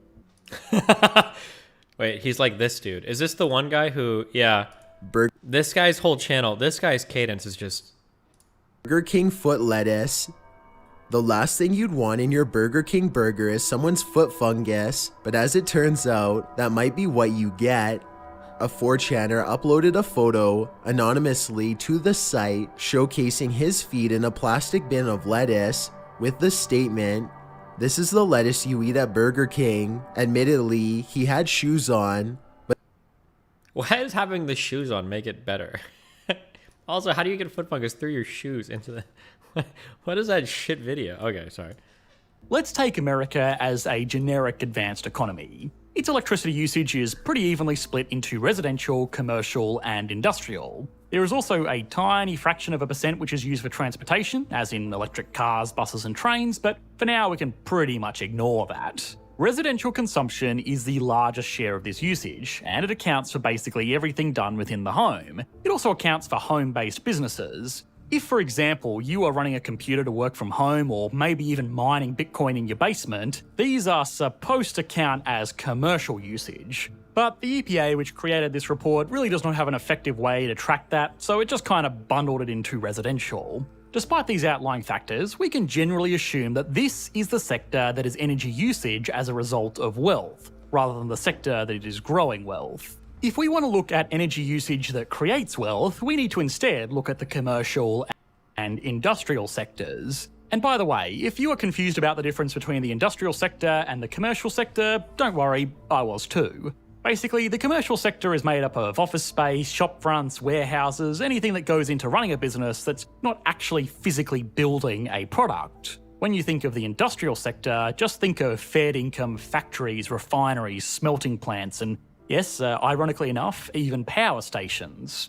As of 2020, the industrial sector accounts for less than a quarter of all electricity usage. Wait, what is this video about? I feel like he's just explaining a bunch of... What are we... Chinese bias are revealing something more important about the global economy. What are they revealing about the global economy that's important? In the United States. And it was a similar story even before the pandemic. When we compare this to China, we can see that 81% of their energy usage goes towards industry, and just 8 and 12% go towards commercial and residential applications respectively. Now, this might not come as a huge surprise. Most of you watching are well aware that China has a much larger industrial sector than the US, except it doesn't really. China's industrial sector had a nominal output of $4.7 trillion in 2017, whereas the US had a nominal industrial output of $3.6 trillion in that same year. If we reverse engineer the numbers a bit here, we can find that China is using about 6 million gigawatt hours on industry, while the US is using 1 million gigawatt hours on industry. The upshot of that is that the US is almost 5 times more efficient at turning electricity into value. So again, what's going on here? Well, the first thing, of course, is that China's data might not be super reliable. Almost every other country on this list got its energy production figures recorded by the EIA, which stands for the Energy Information Administration, an American organization tasked with collecting information on energy production and usage all over the world. China instead elects to publish its own figures through the State Council, which is fine, but they do put a bit of a political spin on what is supposed to be boring, objective data. China's electricity consumption, a key barometer of economic activity, maintained steady expansion in 2020 as the country ended a year with a solid economic recovery despite the ravaging COVID-19 epidemic. Look, there really is no way of knowing if this is accurate or not, but the government knows energy usage is a very closely monitored statistic amongst decision makers around the world, so it's not unrealistic to think that they might have massaged the numbers a bit. Something, the chocolate ration has always been 20 grand. Again, make up your own mind on this one because your guess is as good as mine. Even if we ignore this issue, the biggest reason for this apparent imbalance is something called purchasing power parity. A dollar in China buys you a lot more than a dollar in the United States, especially when it comes to manufactured goods and electricity. If we balance this purchasing power, then China's industrial output goes from being about 30% higher than America's to almost 200% higher than America's. In effect, they are genuinely making a lot more stuff than America is, it's just that the stuff is worth a lot less in the Chinese market. This adjusted figure means that China does still use more electricity per dollar in manufacturing output than the US, but not by much. If we assume the actual electrical output figures are overstated by some degree, they might genuinely be on parity. Now, what all this means is that energy is really unique in the sense that it is both the chicken and the egg of economic wealth. It is both useful for creating wealth and instrumental in determining wealth. For that reason, it can almost be thought of as the unrecognized global currency. Currencies are a way to store and use value in an efficient manner. If you work a regular job, you are trading the value of your time and your skills for money. That money is effectively a way for you to store that value until you use it to purchase a good or service, which in theory should be equal in value to what you contributed to your employer. I know that very broad definition might make a few people angry, but that's the theory. Now, money can take a lot of forms. Gold coins, digits on a computer, paper rectangles, seashells, it really doesn't matter, so long as people agree it has value. Now, that value can be very abstract. I'm sure there are some of you watching that will say that fiat currency, which is by far the most common currency used around the world today, doesn't truly have value. Those same viewers might advocate for a return to the gold standard because gold is a little bit more tangible as a store of value, especially since it can't just be created out of thin air. But even gold derives a majority of its value from people believing it has value. Sure, it's rare and it's a great conductor and I wish that more people understood this. I feel like this is an argument from like 10 years ago, but like whenever somebody's like fiat currency is it's fake. Like we only say it has value because it does. That's the only reason. It's like, okay, motherfucker. Well, why the fuck does gold have value? Like, well, because it's limited. Yeah, everything is limited. Technically, every resource on this planet, every element is limited to some extent, you dumb fuck. Like what is like, yeah, I don't know. It's kind of pretty, but it's just a metal. Being stuck on a desert island with a gold brick is just as bad as being stuck on an island with a wad of cash. And actually, a quick side note is that gold scarcity is actually a major problem when trying to use it as a currency. Most economies around the world today try to target a low level of inflation of around 1 to 3% depending on the central bank. They do this so people are motivated to either invest or spend their money, which stimulates the economy. If a finite resource like gold was used as a currency, then a lot of people would just choose to sit on it, knowing that the economy will grow, but the supply of money won't, making their holdings more valuable every year. This stagnation would stifle economic growth, which is why most economists see moderate inflation as preferable to deflation. Anyway, all of this is to say that gold is not much better than paper rectangles when it comes to being a store of true value or a currency. They both depend almost entirely on people agreeing that they have value. This is where energy is different. It really does have value. value, both in the sense that it can be used to make other things of value, and because it can be used to improve your own quality of life. Not just humans, but all life as we know it has value energy above almost everything else. Trees reach for the sun to conduct photosynthesis, lions hunt zebra to feed on their calories, and humans fight entire wars over access to oil fields. An economy that just prints lots of money isn't necessarily rich, and even all the gold in the world doesn't mean much unless it can be traded for something else. Just ask Midas. But an economy that can produce lots of energy is simply wealthy. Not enough water? Oh well, just use desalination plants. No natural resources? That's fine. Just import them, then use your limitless supply of energy to transform those raw materials into a value-added product. Export that product back at a markup, and then import even more raw materials. This is actually basically what Iceland does today to a less extreme degree. So if you want to learn about how this plays out in reality, go and watch that video after this one. Economics is a study of scarcity, and theoretically any economic problem can be solved with unlimited energy. What's more is that sure, energy can't be created or destroyed, but it can be transformed into more useful forms almost endlessly. Someone sitting on their life savings of kilowatt hours is likely to see the value of those savings decrease over time as an economy increases its capacity to generate energy in usable forms. Of course, if this energy-based currency was to become a reality, we wouldn't be walking around with pockets full of batteries. We would likely do what we did with gold back in the day and trade in bills denoting a set value of energy that would be stored somewhere which is better equipped to house it, like a battery bank. Anyway, is this likely to be adopted? Of course not, at least not in the immediate future. But understanding this relationship between wealth and energy can actually be a very insightful way of viewing global economic events at almost any scale. The author and economist Vaclav Smil does this in a number of his books, and I definitely suggest checking them out if this was at all interesting to you. He goes into much more detail and can obviously address much more nuance than is possible in a 20-minute video, but even still. Jesus Christ. Okay, so we reveal that energy can be both predictive of economic success and a result of economic success. Okay. Fuck. Destiny, do you think we're on a good pace for climate change? Apparently, you know, I'm speaking a little bit prematurely. You can probably even go back 2 years ago. You can probably even go back a year ago. It seemed to be the case that we,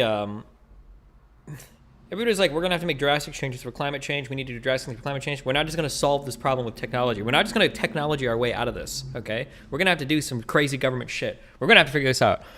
But it seems like in the course of like 5 years, somehow solar power became like free. I don't know how. I don't know what happened. I haven't followed it close enough. But apparently solar power is just like unbelievably cheap. It is like, it came down faster than I think anybody like predicted it would. Like it's unreal. And I think the other forms of alternative energies are getting really, really good as well. Like it's gotten to the point to where I think there were reverse problems with, what did we read? It was like solar power was threatening some power grids because it was so cheap that like you like couldn't sell it or something. It was like unlimited energy almost. It was like unreal. Yeah, so who knows? Maybe alternative energies are going to be based in the future, but I mean, some things still have to pollute, or it seems like it so far. I don't know.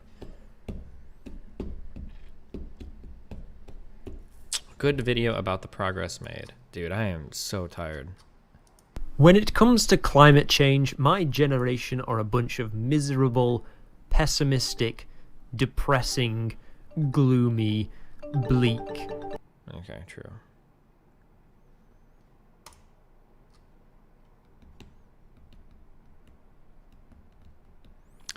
Look at these graphs. Yes, there's been progress on climate. No, it's not nearly enough. Cool. Bro, 2100? Am I going to be alive then? What is that, 80 years from now? Am I going to live to be 112? That number is some shit I don't care about. Fuck off.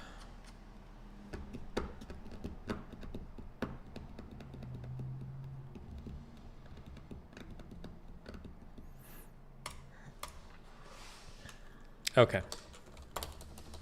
I'm dying. I'm so tired. But I do love you guys. Oh, Lily's playing Hades?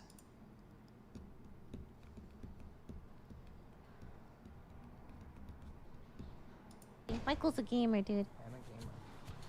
Oh, Michael's playing Hades. Fuck. What a based game.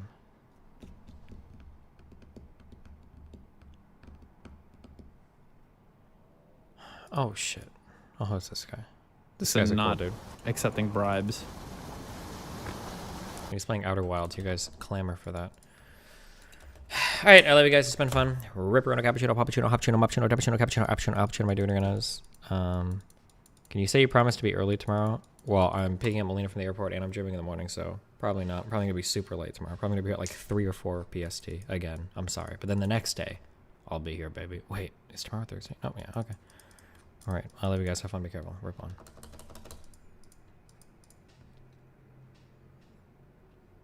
Stay psychotic out there.